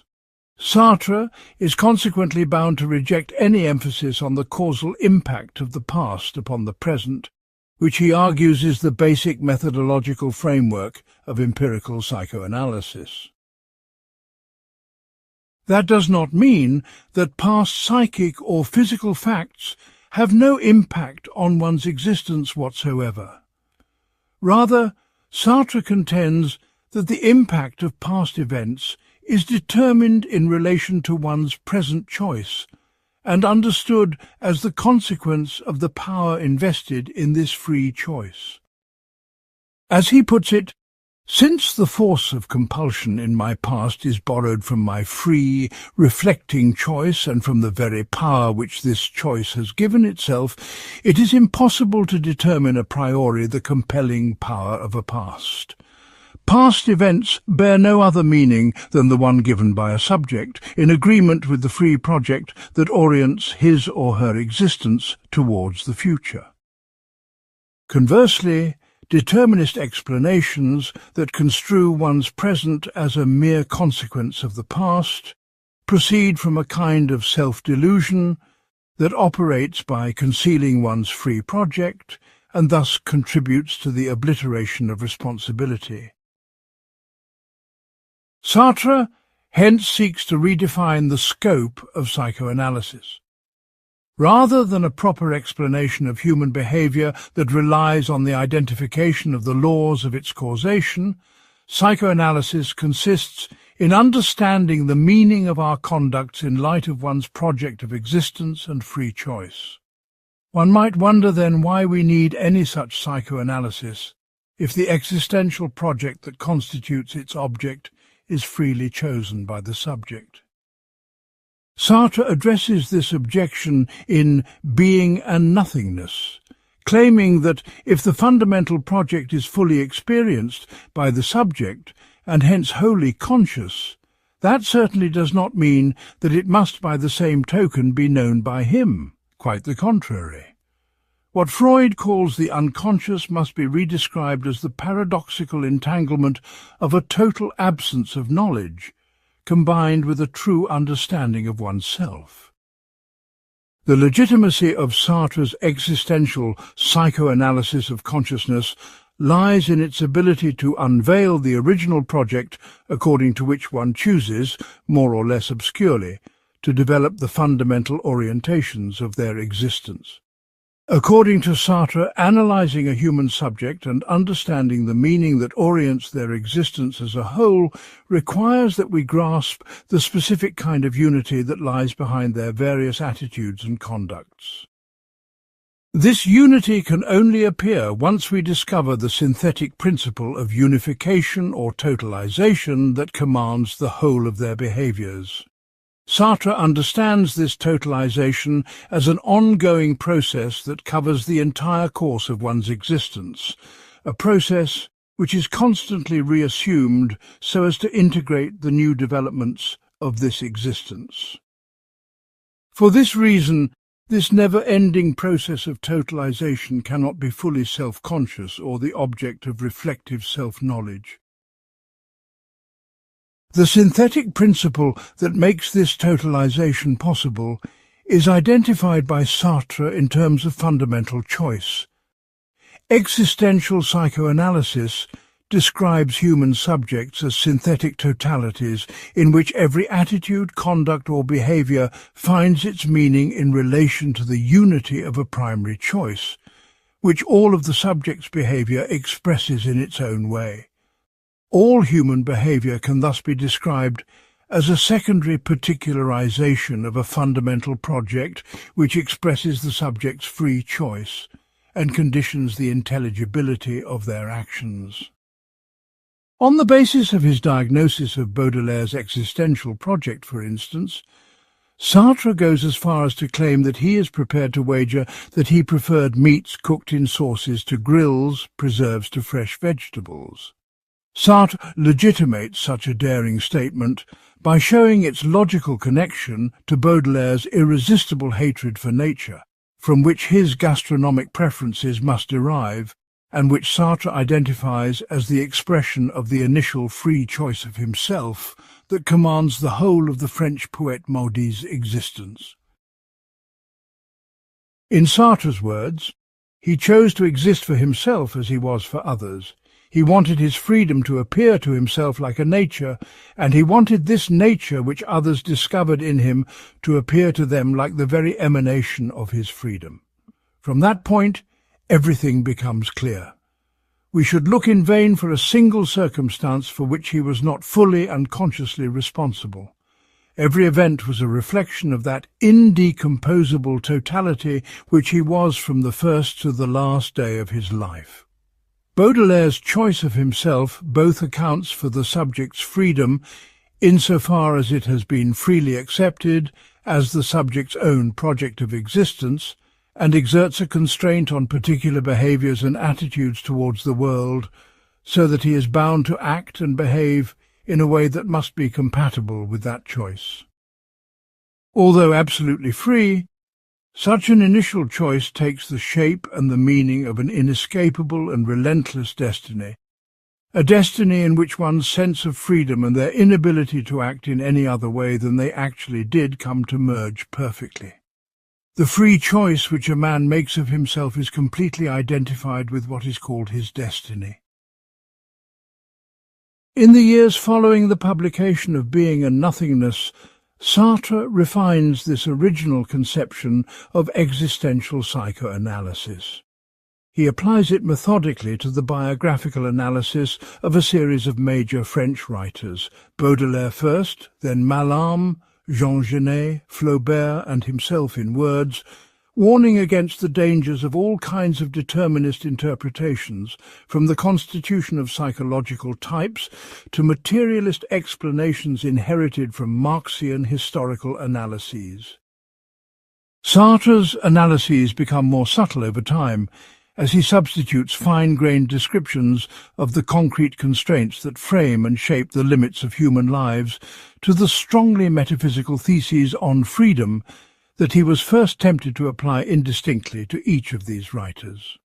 Accordingly, existential psychoanalysis plays a central role in the development of Sartre's thought from the early 40s up to his last published work on Flaubert, allowing him to unify and articulate two fundamental threads of his philosophical thinking: his ontological analysis of the absolute freedom of the for itself in being and nothingness, and his later attempt to take into consideration the social, historical and political factors that are inevitably involved in the determination of one's free choice of their own existence. Part 10. The Turn Toward Politics. Critique of Dialectical Reason. By the 1950s, Sartre had become convinced that his early existentialist philosophy needed to be integrated with a social and political analysis capable of addressing the concrete historical conditions within which human freedom operates. While Search for a Method had been published earlier, it is not until 1960 that Sartre completed the first volume, Theory of Practical Ensembles, of what is his final systematic work of philosophy, Critique of Dialectical Reason. The second volume, The Intelligibility of History, was published posthumously in French in 1985. It would be 1991 before both volumes were to be available in English, which goes some of the way towards explaining their subsequent neglect. It is also a book that rivals Being and Nothingness for difficulty, even if some of its goals and ambitions can be expressed straightforwardly enough. Never a member of the French Communist Party, Sartre nonetheless begins by laying his Marxist cards on the table. We were convinced at one and the same time that historical materialism furnished the only valid interpretation of history, and that existentialism remained the only concrete approach to reality. Critique offers a systematic attempt to justify these two perspectives and render them compatible. In broad terms, some of the main steps needed to effect such a synthesis are clear, most notably to deny or limit strong structuralist and determinist versions of Marxism. Borrowing some themes from Merleau-Ponty's Humanism and Terror, Sartre maintained that any genuinely dialectical method refuses to reduce. It refuses scientific and economic determinism that treats humans as things, contrary to reductive versions of Marxism. He pithily puts his objection to such explanations in terms of what we might today call the genetic fallacy. Sartre says, Valéry is a petit bourgeois intellectual, no doubt about it, but not every petit bourgeois intellectual is Valéry. The heuristic inadequacy of contemporary Marxism is contained in these two sentences. Moreover, for Sartre, class struggle is not the only factor that determines and orients history and the field of possibilities. There is human choice and commitment in class formation that is equally fundamental. The way in which this plays out in Critique is through an emphasis on praxis rather than consciousness, which is also characteristic of his existential psychoanalytic work of the prior decade. Without being able to adequately summarize the vast critique here, one of the book's core conceptual innovations is the idea of the practico-inert. Sartre defines this as the activity of others insofar as it is sustained and diverted by inorganic inertia. The concept is intended to capture the forms of social and historical sedimentation that had only minimally featured in Being and Nothingness. It is the reign of necessity, the domain in which inorganic materiality envelops human multiplicity and transforms the producer into its product. For Sartre, the practico-inert is the negation of humanity. Any reaffirmation of humanity in which genuine freedom resides must take the form of the negation of this negation. Negation is productive here, as it also was in Being and Nothingness. For Sartre, then, there are two fundamental kinds of social reality. A positive one, in which an active group constitutes the common field, and a negative one in which individuals are effectively separated from each other, even though they appear united in a practico-inert field. In the practico-inert field, relations are typified by what Sartre calls seriality, like a number, or a worker in a factory who is allocated to a place within a given system that is indifferent to the individual. Sartre's prime example of this is of waiting for a bus or streetcar on the way to work. If the people involved do not know each other reasonably well, there is likely to be a kind of anonymity to such experiences in which individuals are substitutable for each other in relation to this imminent bus, and their relations are organized around functional need. If the bus is late, or if there are too many people on it, however, those who are waiting go from being indifferent and anonymous to becoming competitors and rivals. In a related spirit, Sartre also discusses the serial unity of the TV-watching public, of the popular music charts, bourgeois property and petty racism and stereotyping as well. These collective objects keep serial individuals apart from one another under the pretext of unifying them. Sartre thus appears to accept a version of the Marxian theses concerning commodity fetishism. This competitive or antagonistic dimension of the practico-inert is amplified in situations of material scarcity. This kind of seriality is argued to be the basic type of sociality, thus transforming the focus on dyadic consciousness of being and nothingness. In the critique, otherness becomes produced not simply through the look that Sartre had previously described as the original meaning of being for others, but through the sedimentation of social processes and through practico-inert mediation. Society produces in us serial behavior, serial feelings, serial thoughts and passive activity, where events and history are conceived as external occurrences that befall us, and we feel compelled by the force of circumstance, or monstrous forces, as Sartre puts it. It is the practico-inert, modified by material and economic scarcity, which turns us into conflictual competitors and alienates us from each other and ourselves. Only an end to both material scarcity and the alienating mediation of the practico-inert will allow for the actualization of socialism. While Sartre is pessimistic about the prospects for any sort of permanent revolution of society, he maintains that we get a fleeting glimpse of this unalienated condition in the experience of the group infusion. This occurs when the members of a group relate to each other through praxis and in a particular way. The group infusion is not a collective à la the practico-inert, but a social whole that spontaneously forms as a plurality of serial individuals respond to some danger, pressing situation, or to the likelihood of a collective reaction to their stance.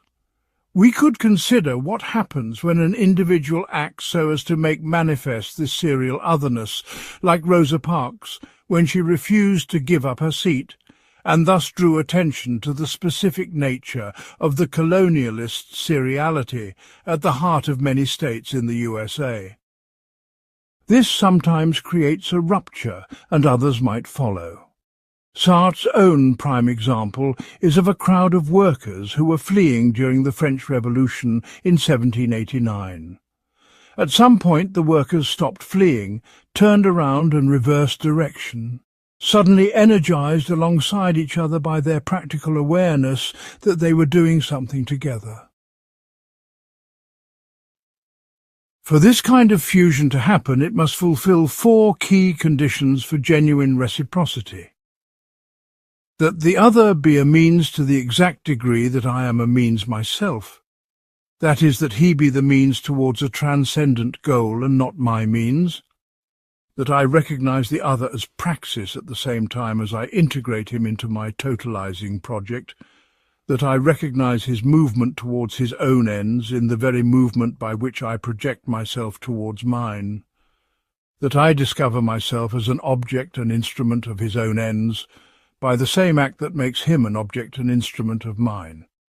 Sartre calls the resurrection of this freedom an apocalypse, indicating that it is an unforeseen and potentially revolutionary event that happens when serial abuse and exploitation can no longer be tolerated. The group infusion has a maximum of praxis and a minimum of inertia, but serial sociality has the reverse. Unfortunately, Sartre insists that this group infusion is destined to meet with what he calls an ontological check in the form of the institution, which cannot be escaped as some versions of anarchism and Marxism might hope. The group relapses into seriality when groups are formalized into hierarchical institutional structures. Serial otherness comes to implicate itself in interpersonal relations in at least three ways in the institution: sovereignty, authority, and bureaucracy. From the co-sovereignty of the group infusion, someone inevitably becomes sovereign in any new social order. Similarly, a command-obedience relation comes about in institutions to greater and lesser extents, and there will be exhortations to company loyalty, to do one's duty, and so forth. Bureaucratic rules and regulation also inevitably follow, partly as a reaction to fear of sovereignty, and this installs what Sartre calls vertical otherness, top-down hierarchies as opposed to the horizontal and immanent organization of the group infusion. As such, the revolutionary force of the group infusion is necessarily subject to mediation by the practico-inert, as well as the problems associated with institutionality just described. Although it is still structured through a series of oppositions, the critique delivers a sophisticated social ontology that both addresses some weaknesses in Sartre's earlier work and unifies the social and political reflections of much of his later work. Part 11. Marxism and the practico-inert. Sartre's engagement with Marxism in the critique of dialectical reason represents a fundamental development of his philosophical system, extending his analysis of individual consciousness into the realm of social and economic structures. The central problematic of Sartre's critique of dialectical reason, and more broadly of his entire critical project after 1960, is how to reconcile existentialism with Marxism. How can we resolve the contradiction between, on the one hand, a Marxist philosophy that identifies in the contradictions between modes of production and social relations the motor of human action and revolution, and on the other hand, an existentialist philosophy that was grounded on a radical freedom to act? The answer, he suggests, is that in his critique, Sartre does away with the teleology that characterizes Marxist history, rejects the positivism that infuses scientific Marxism, and opposes all forms of mechanical dialectical thought. To be sure, Sartre retains significant elements of Marxism. He maintains that human beings are shaped by their historical situation, and that the tension between economic modes of production and social relations is central to that historical situation. He retains a strong commitment to contradiction and conflict as what motivates human action. And he preserves in his historical analysis the fundamental Marxist categories of the bourgeoisie, working class and proletariat. However, he infuses his analysis with a phenomenology and psychology of individual action that takes into account human needs, frustrations and ambitions. Needs, motives, events, situation, scarcity, projects. These are the words that permeate Sartre's style of existential Marxism. Man defines himself by his project. He declares deep into the search for a method, echoing his writings on existentialism. The concept of the project is at the heart of Sartre's philosophy. Human beings form projects in response to their felt needs in a world marked by scarcity. And their projects, although they may well be situated and even shaped by historical conditions, remain individual projects of resistance to oppression, of satisfying needs, of achieving forms of liberation. Sartre infuses his analyses of individual human action with psychoanalysis demonstrating through the example of the young Gustave Flaubert the importance of focusing on childhood, parents, siblings, all of the Freudian elements. The result is that Sartre constantly tries to complexify dialectical reason, to enrich it with psychoanalysis and cultural analysis, and to introduce the human being, and not just groups, such as the working class or the proletariat, back into the analysis. This is captured well in certain passages where Sartre spells out his own vision of history. Men make their history on the basis of real prior conditions, among which we would include acquired characteristics, distortions imposed by the mode of work and of life, alienation and so forth, but it is the men who make it and not the prior conditions. To be sure, these conditions exist, and it is they alone, which can furnish a direction and a material reality to the changes which are in preparation. But the movement of human praxis goes beyond them while conserving them. Sartre's critique of dialectical reason represents one of the most sustained efforts to integrate, on the one hand, a materialist critical theory attuned to the historical and material conditions of human existence, and on the other hand, an existentialist philosophy that insists on the irreducible freedom and responsibility of individual human beings. In his critique of dialectical reason, Sartre recasts Marx's notion of alienation as our experience of the practico-inert. Alienation, Sartre suggests, is our experience of the materialized result. It is no longer the positive moment in which one does, but the negative moment in which one is produced in passivity by what the practico-inert ensemble makes out of what one has just made. If we say the worker produces capital, then that is simply a shorthand way of saying what Sartre has just said. What one has just made, the product of one's labour, becomes capital, a commodity that belongs to the capitalist, thanks to capital, thanks to a practico-inert ensemble which is the accumulation of capital and the system bound up with it.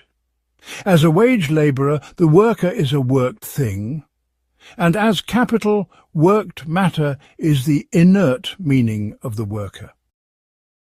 Exigency becomes a crucial category of the critique as Sartre's way of characterizing the way we experience and respond to the force of materiality, of the practico-inert, or to what he calls the anti-dialectic, that is, that huge sector of human experience sandwiched between individual action, my freedom as a real agent, and the action of groups, which of course is sustained by individuals and by their freedom as practical organisms, since the group is not an organism of any sort.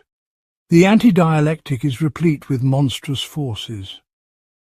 Close to 200 pages of the first volume of the Critique expound Sartre's theory of worked matter, in which 4 ideas or sets of ideas are specially worth noting. First, the analysis of how human labour becomes embedded in material objects that then constrain future human action. Second, the examination of how scarcity functions as a fundamental condition that shapes human relationships and social organisation. Third, the investigation of how institutions emerge from human praxis but then develop their own inertia that limits human freedom. And fourth, the exploration of how collective action can temporarily overcome the constraints of the practico-inert through the formation of groups in fusion. According to Sartre, mainstream Marxism had forgotten the dialectical interplay between agency and structure, favouring circumstances already existing over people making their own histories. It had become boringly determinist as a result. And while some Marxists celebrated the working class as a harbinger of revolutionary change, Sartre disagreed. As he observed its development in France, the working class was merely a sociological category or passive collective, like strangers waiting for a bus or shoppers in a supermarket. Collectives are an impoverished type of unity consisting of isolated individuals, each pursuing his or her own interests. They cannot work together to overcome circumstances already given. What Sartre calls the practico-inert structures their collective behaviour. This term literally means impotent action or inactive practice, and arises from the false naturalization of prevailing institutions. The practico-inert represents all those social structures, economic systems, technological arrangements and cultural formations that, while originally created by human praxis, have taken on a life of their own and now constrain human action in ways that appear natural and inevitable. These structures include not only economic institutions like markets and factories, but also cultural phenomena like language, artistic traditions and systems of belief. The crucial point is that these structures, while originally products of human freedom and creativity, become sedimentated into forms that appear to have their own independent existence and power. They then shape human behaviour and experience in ways that tend to reproduce the conditions that created them, creating what Sartre calls a circle of alienation, in which human beings become estranged from their own creative powers. However, Sartre's analysis of the practico-inert is not entirely pessimistic. While these structures do constrain human action and reproduce forms of alienation, they also provide the material conditions within which human freedom can operate. The key is understanding how human praxis can work both with and against the practico-inert to create new forms of social organization that enhance rather than diminish human freedom. This requires what Sartre calls a regressive-progressive method that traces both the sedimentation of past praxis into present structures and the possibilities for future transformation contained within those structures. The goal is not to escape the practico-inert, which is impossible, but to transform it in directions that support, rather than undermine, authentic human existence. This transformation requires collective action that can overcome the serialization and atomization characteristic of life under the domination of the practico-inert. Part 12. Anti-colonialism and political engagement. Sartre's political philosophy extended far beyond abstract theory to concrete engagement with the major issues of his time, particularly the struggles against colonialism and racism that dominated the post-war period. Although it is not possible to address all of Sartre's rich and varied contributions to ethics and politics, the key ideas about race and anti-colonialism were important themes in his post-Being and Nothingness work and continue to resonate with contemporary movements for social justice. Sartre was generally stridently anti-colonialist, perhaps even advocating a multiculturalism avant la lettre, and his books and more journalistic writings typically call out what he saw as the bad faith of many French and European citizens in their relationship to colonial oppression. The issue of race was part of Sartre's French intellectual scene, and Sartre himself played a major role in facilitating debates about the intersection of philosophy and race, and colonialism and multiculturalism, not only regarding the French, Algerian and African colonies, but also Vietnam. Initially, at least, Sartre's arguments here typically drew on and extended some of the categories deployed in Being and Nothingness. There is an obvious sense in which a critique of racism automatically ensues from Sartrean existentialism. Racism is a form of bad faith for Sartre, since it typically, perhaps necessarily, involves believing in essences or types, and indeed constructing essences and types. His notebooks suggest that all oppression rests on bad faith. In racism, in particular, there is an infernal circle of irresponsible responsibility, of culpable ignorance and ignorance, which is knowledge, as well as what Sartre calls passive complicity. Many of us, or Sartre's own French society, may not obviously be bigots, but we sustain a system that is objectively unjust through our choices and sometimes willful ignorance. In relation to colonialism, Sartre likewise contends that we have all profited from colonialist exploitation and sustained its systems, even if we are not ourselves a settler.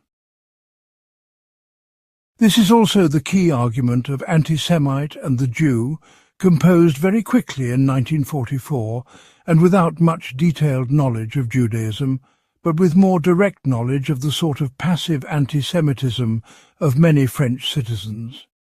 The text was written following the Dreyfus affair and before all of the horrors of the Holocaust were widely known. Sartre was aiming to understand and critique the situation he observed around him, in which the imminent return of the French Jews exiled by the Nazis was not unambiguously welcomed by all. The book is perceptive about its prime targets, the explicit or implicit anti-Semite, who defines the real Frenchman by excluding others, notably the Jew. Now, of course, few of his contemporaries would admit to being anti-Semites, just as few would admit to being racist. But there are patterns of bad faith that Sartre thinks are clear.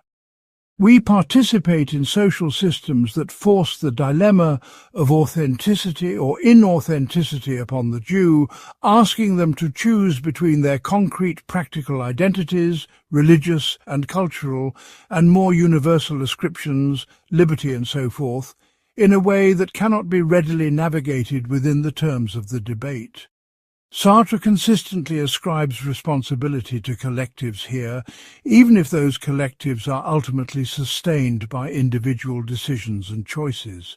For him, it's not just the assassins say, nor just Eichmann and the Nazi regime who are held responsible. Rather, these more obviously egregious activities were sustained by their society and the individuals in it through culpable ignorance and patterns of bad faith. Sartre also addressed the negritude movement in his preface to Black Orpheus, an anthology of negritude poetry. He called for an anti-racist racism and saw himself as resolutely on the side of the negritude movement, but he also envisaged such interventions as a step towards ultimately revealing the category of race itself as an example of bad faith. Here the reception from Frantz Fanon and others was mixed. In Black Skin, White Masks, Fanon argues this effectively undermined his own lived experience and its power.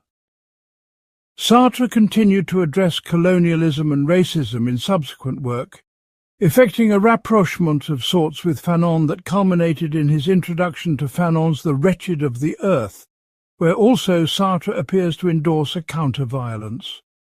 His existential humanism grounded his critique of the capitalist and colonialist systems. He wrote that the meanness is in the system, a claim that resonated with liberation movements then and now.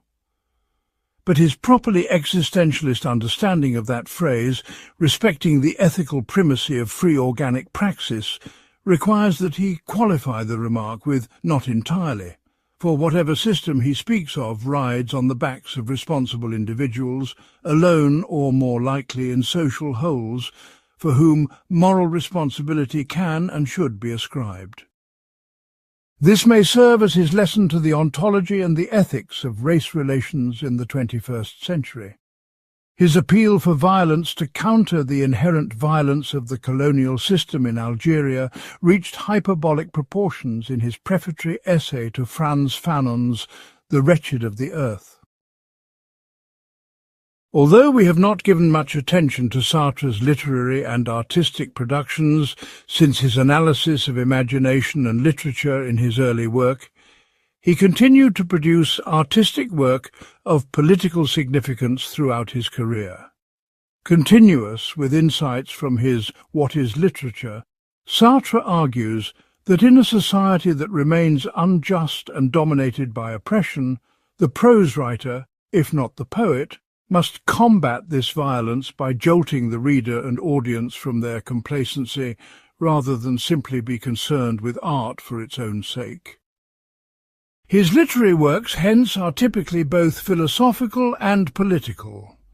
Although the number of these works diminished over time, there is still a powerful literary exploration of the philosophical and political themes of the critique in the play, The Condemned of Altona. The breadth and consistency of Sartre's anti-colonial stance reflects his deeper philosophical commitment to human freedom, and the recognition that oppression anywhere threatens freedom everywhere.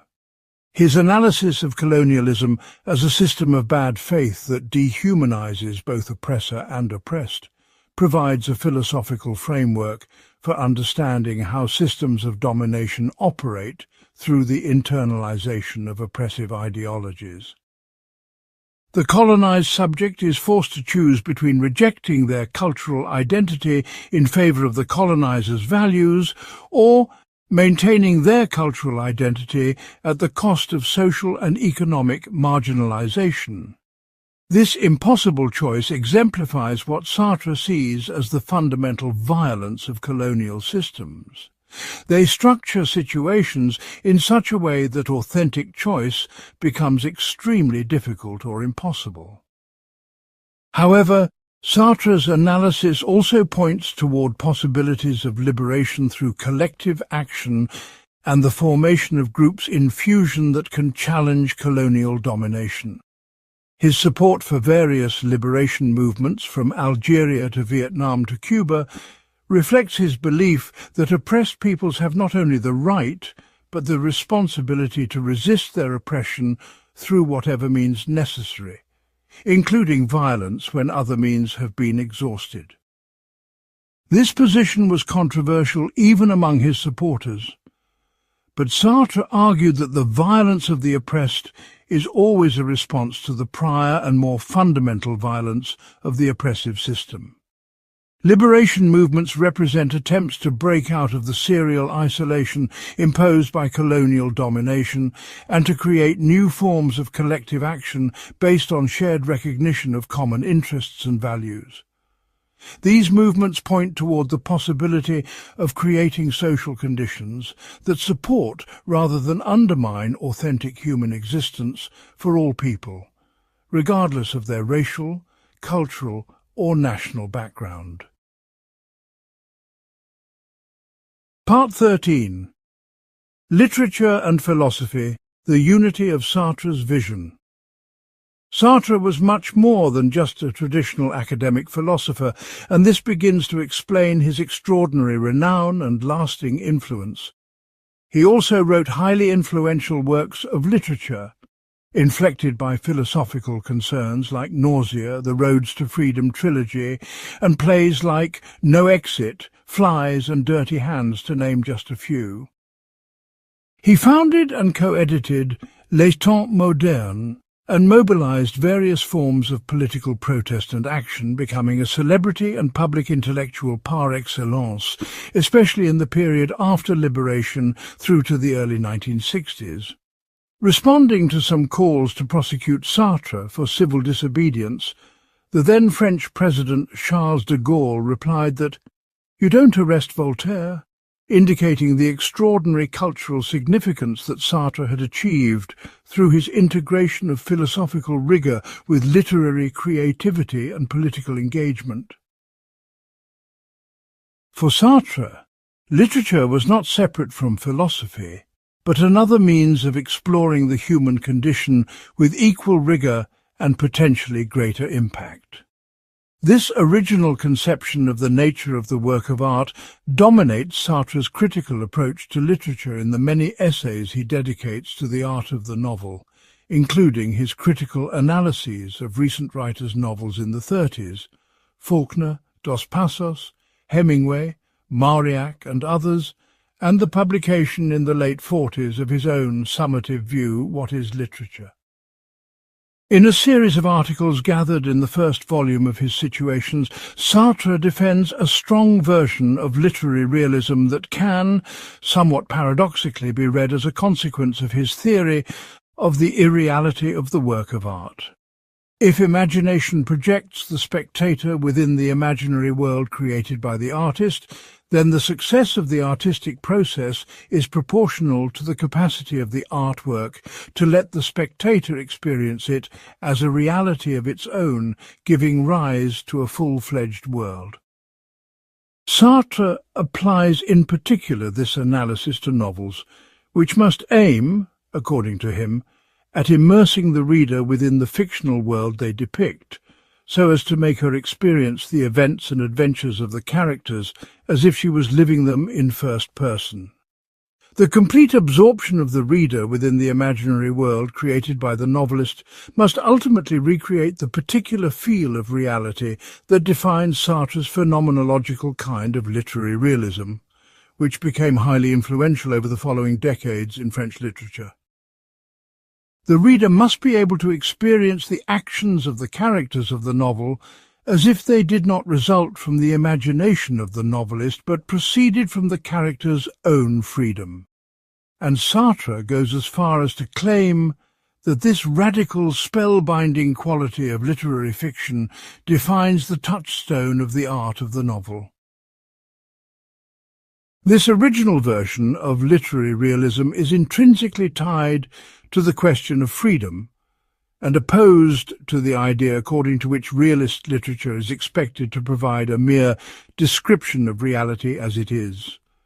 In What is Literature, Sartre describes the task of the novelist as that of disclosing the world as if it arose from human freedom, rather than from a deterministic chain of causes and consequences. The author's art consists in obliging her reader to create what she discloses, and so to share with the writer the responsibility and freedom involved in the act of literary creation. In order for the world of the novel to offer its maximum density, the disclosure creation by which the reader discovers it must also be an imaginary engagement in the action. In other words, the more disposed one is to change it, the more alive it will be. The conception of the writer's engagement that resulted from these analyses constitutes probably the most well-known aspect of Sartre's relation to literature. The writer only has one topic: freedom. This analysis of the role of imaginative creations of art can also help us to understand the role of philosophy within his own novels, particularly in Nausea, a novel which Sartre began as he was studying Husserl in Berlin. In this novel, Sartre's pre-phenomenological interest for the irreducibility of contingency intersects with his newly acquired competencies in phenomenological analyses, making Nausea a beautifully illustrated expression of the metaphysical register Sartre gave to Husserl's conception of intentionality. The feeling of nausea that Roquentin, the main character of Sartre's novel, famously experienced in a public garden while obsessively watching a chestnut tree accounts for his sensitivity to the absolute lack of necessity of whatever exists. Sartre understands this radical absence of necessity as the expression of the fundamental contingency of being. Roquentin's traumatic moment of realization that there is absolutely no reason for the existence of all that exists illustrates the intuition that motivated Sartre's philosophical thinking since the very beginning of his intellectual career, as Simone de Beauvoir recalls. It constitutes the metaphysical background of his interpretation of intentionality, which he would come to develop and systematize in the early dense parts of being and nothingness. While the experience of nausea when confronting the contingency of the chestnut tree doesn't give us conceptual knowledge, it involves a form of non-conceptual ontological awareness that is of a fundamentally different order to, and cannot be derived from, our conceptual understanding and knowledge of brute existence. The integration of literature and philosophy in Sartre's work reflects his conviction that both forms of expression are necessary for adequately capturing the full complexity of human existence. Philosophy provides the conceptual rigor and systematic analysis needed to understand the structures of consciousness, freedom, and social reality, while literature provides the imaginative concreteness needed to show how these structures operate in particular situations and individual lives. Neither approach alone is sufficient for understanding the human condition.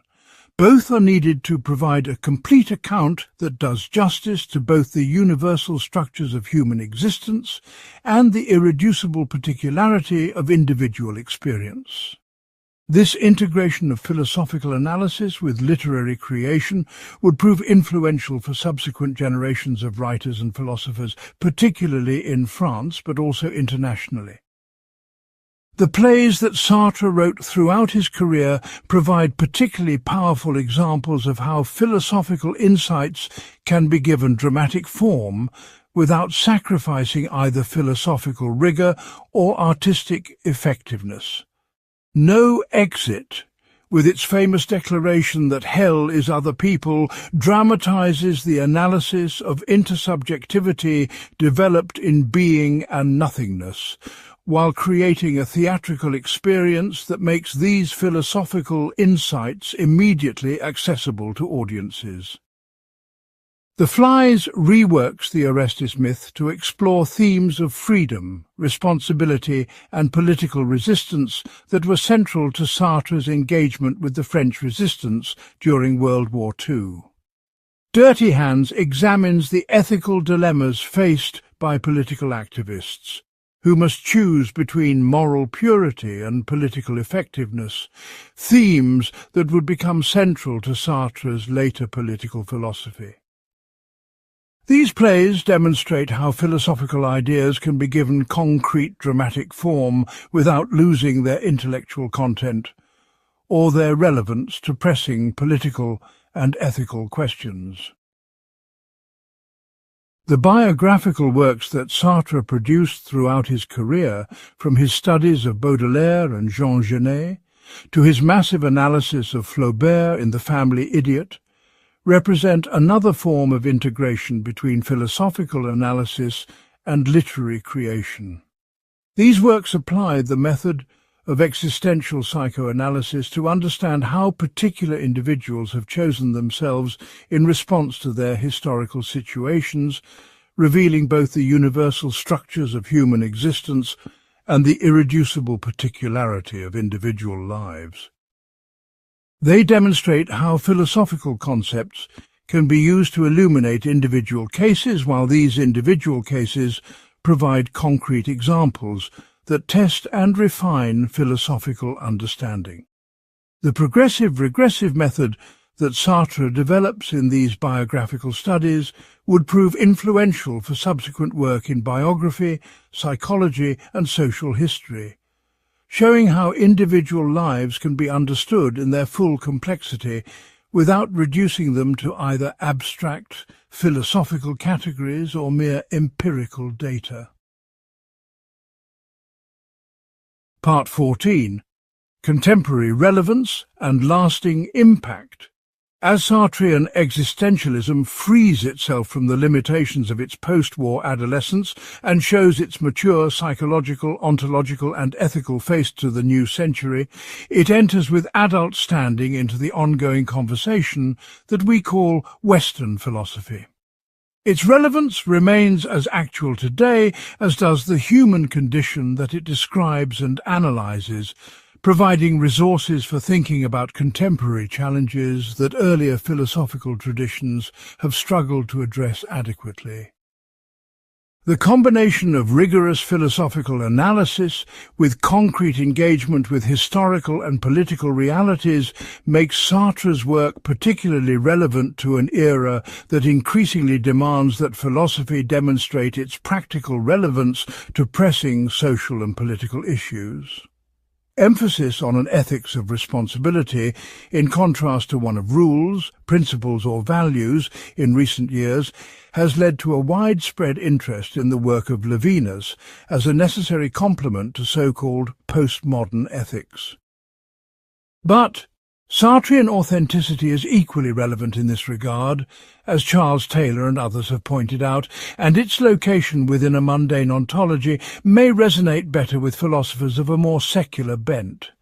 Next, the recent revival of the understanding of philosophy as a way of life, as distinct from an academic discipline focused on epistemology or more recently on the philosophy of language, while renewing an interest in Hellenistic ethics as well as in various forms of spirituality, can find in Sartrean existentialism forms of care of the self that invite fruitful conversation with contemporary ethics, aesthetics and politics without devolving into moralism, aestheticism or fanaticism. His existential humanism grounded his critique of the capitalist and colonialist systems. He wrote that the meanness is in the system, a claim that resonated with liberation movements then and now. But his properly existentialist understanding of that phrase, respecting the ethical primacy of free organic praxis, requires that he qualify the remark with not entirely, for whatever system he speaks of rides on the backs of responsible individuals, alone or more likely in social wholes, for whom moral responsibility can and should be ascribed. This may serve as his lesson to the ontology and the ethics of race relations in the 21st century, providing a framework for understanding how systemic oppression operates through individual choices, while maintaining that those choices remain genuine choices for which individuals bear responsibility. His appeal for violence to counter the inherent violence of the colonial system in Algeria reached hyperbolic proportions in his prefatory essay to Frantz Fanon's The Wretched of the Earth, but his analysis of the relationship between individual responsibility and systemic oppression continues to inform contemporary debates about racism, economic inequality and social justice. Of the other topics in current philosophical discussions to which Sartre offers relevant remarks, feminism deserves special mention. While Sartre's own writings on gender and sexuality were limited and sometimes problematic by contemporary standards, his analysis of how oppression operates through the internalization of oppressive ideologies and the creation of situations that make authentic choice difficult or impossible has proven influential for feminist theory. Simone de Beauvoir's The Second Sex, written in close collaboration with Sartre, applies existentialist insights to the analysis of women's oppression in ways that continue to influence contemporary feminist philosophy and political activism. The existentialist emphasis on the social construction of identity, the importance of recognizing and resisting bad faith, and the possibility of creating new forms of authentic existence through collective action provides resources for feminist theory that complement other approaches to understanding gender oppression and liberation. We do think, however, that it is arguable, with the benefit of hindsight, that some of Sartre's interventions are prescient rather than outmoded remnants of the 19th century, as Michel Foucault once characterized them. They certainly presage issues that are in the foreground today, concerning class, race and gender, and his analysis of how oppression operates through the creation of false choices and the internalization of oppressive ideologies remains relevant to contemporary struggles for social justice. That doesn't mean that Sartre got it all correct, of course, whatever that might mean in regard to the complex realities of socio-political life. Indeed, if one is to take a stand on so many of the major socio-political issues of one's time, as Sartre did, it is inevitable that history will not look kindly on them all. Sartre's life and writings hence present a complex and difficult interpretive task, but they remain a powerful provocation for thought and action today. The psychological insights developed in Sartre's existential psychoanalysis continue to offer alternatives to both traditional psychoanalytic approaches and contemporary cognitive and behavioral approaches to understanding human psychology. His emphasis on understanding individuals in terms of their fundamental projects and free choices, rather than as products of unconscious drives or behavioral conditioning, provides resources for therapeutic approaches that emphasize human agency and responsibility while remaining sensitive to the social and historical conditions that shape individual experience. The progressive-regressive method, developed in his biographical studies, offers a model for understanding individual development that integrates psychological, social, and historical analysis in ways that avoid both reductive individualism and deterministic social explanations. The political insights developed in the critique of dialectical reason continue to offer resources for understanding contemporary social movements and political struggles. His analysis of seriality and the practico-inert provides conceptual tools for understanding how contemporary forms of social media and consumer culture create new forms of isolation and alienation while appearing to connect people to each other and to shared values. His analysis of groups in fusion offers insights into how social movements contemporarily overcome these forms of alienation and create authentic forms of collective action, while his analysis of the inevitable institutionalization of such movements helps explain the challenges faced by contemporary political organizations and social movements.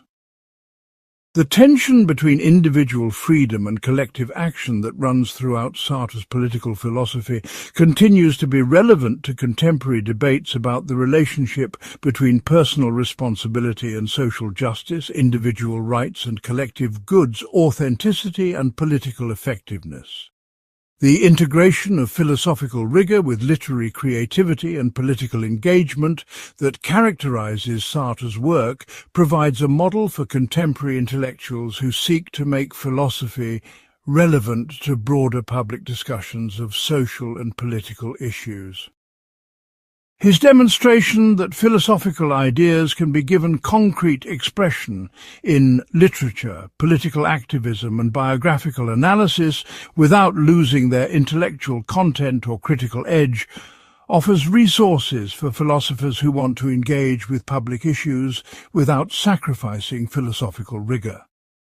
The breadth and depth of Sartre's philosophical system, spanning ontology, psychology, ethics, politics and aesthetics, continues to provide resources for contemporary philosophers, political theorists, and anyone seeking to understand the human condition in its full complexity. His vision of human beings as radically free and fully responsible, situated within concrete historical circumstances, but not determined by them, remains as challenging and relevant today as when he first articulated it in the dark days of occupied France. Part 15. The Systematic Unity of Sartre's Philosophy. The extraordinary scope and systematic unity of Sartre's philosophical achievement becomes fully apparent only when we consider how his insights in phenomenology, ontology, psychology, ethics, politics and aesthetics form a coherent whole that addresses every major dimension of human existence. From his early discovery of phenomenology through his mature political philosophy, Sartre consistently developed and refined a unified vision of human beings as free, responsible, and fundamentally engaged with their world and with each other. This systematic unity distinguishes Sartre's work from that of many contemporary philosophers who specialize in narrow technical problems, offering instead a comprehensive philosophy of human existence that remains relevant to the full range of questions that human beings face in their concrete historical situations. The phenomenological foundation established in his early work provides the methodological basis for all of Sartre's later philosophical investigations. His radical interpretation of intentionality as fundamentally realistic, his analysis of the structure of consciousness as transparent to its objects rather than closed in on itself, and his demonstration that the ego is a transcendent object rather than the immanent foundation of consciousness, establish the conceptual framework within which all of his later insights develop. The analysis of imagination and nothingness reveals the fundamental capacity of human consciousness to transcend any given situation and to constitute new possibilities for action and value, while the investigation of bad faith and authenticity shows how this capacity for transcendence can be either denied through self-deception or embraced through authentic choice. The analysis of intersubjectivity reveals how human consciousness is fundamentally social and how our relationships with others both threaten and make possible authentic existence. The ontological analysis developed in Being and Nothingness provides the systematic foundation that unifies all of these phenomenological insights into a coherent account of human existence. The distinction between being for itself and being in itself captures the fundamental difference between conscious existence and mere thinghood, while the analysis of freedom and responsibility shows how human existence is characterized by the constant necessity of choosing who we are without ultimate foundation or guarantee. The temporal structure of human existence, our existence as beings who are always projecting ourselves toward future possibilities while taking up our past in new ways, explains both the possibility of authentic self-creation and the constant temptation to flee from freedom through various forms of bad faith. This ontological analysis provides the framework within which Sartre's later investigations of politics and history develop, showing how individual freedom operates within concrete social and economic conditions that both constrain and make possible different forms of human existence. The development of existential psychoanalysis represents Sartre's most systematic attempt to understand how individual human beings create themselves through their fundamental choices while remaining situated within particular historical and social conditions. By rejecting the Freudian notion of the unconscious while maintaining the insight that human behavior has a deeper unity and meaning than is immediately apparent, Sartre develops a method for understanding individual lives that respects both human freedom and the concrete constraints within which that freedom operates. The biographical studies of Baudelaire, Genet, and Flaubert demonstrate how this method can be applied to understand particular individuals in their full complexity, revealing both the universal structures of human existence and the irreducible particularity of individual choice and situation. These studies also show how individual choices are always made within historical situations that provide both the material conditions and the cultural possibilities within which human freedom can operate. The political philosophy developed in the critique of dialectical reason represents Sartre's most ambitious attempt to integrate his existentialist insights with a systematic analysis of social and economic structures. By developing the concepts of the practico-inert, seriality, and groups in fusion, Sartre shows how individual freedom operates within social conditions that can either support or undermine the possibility of authentic existence.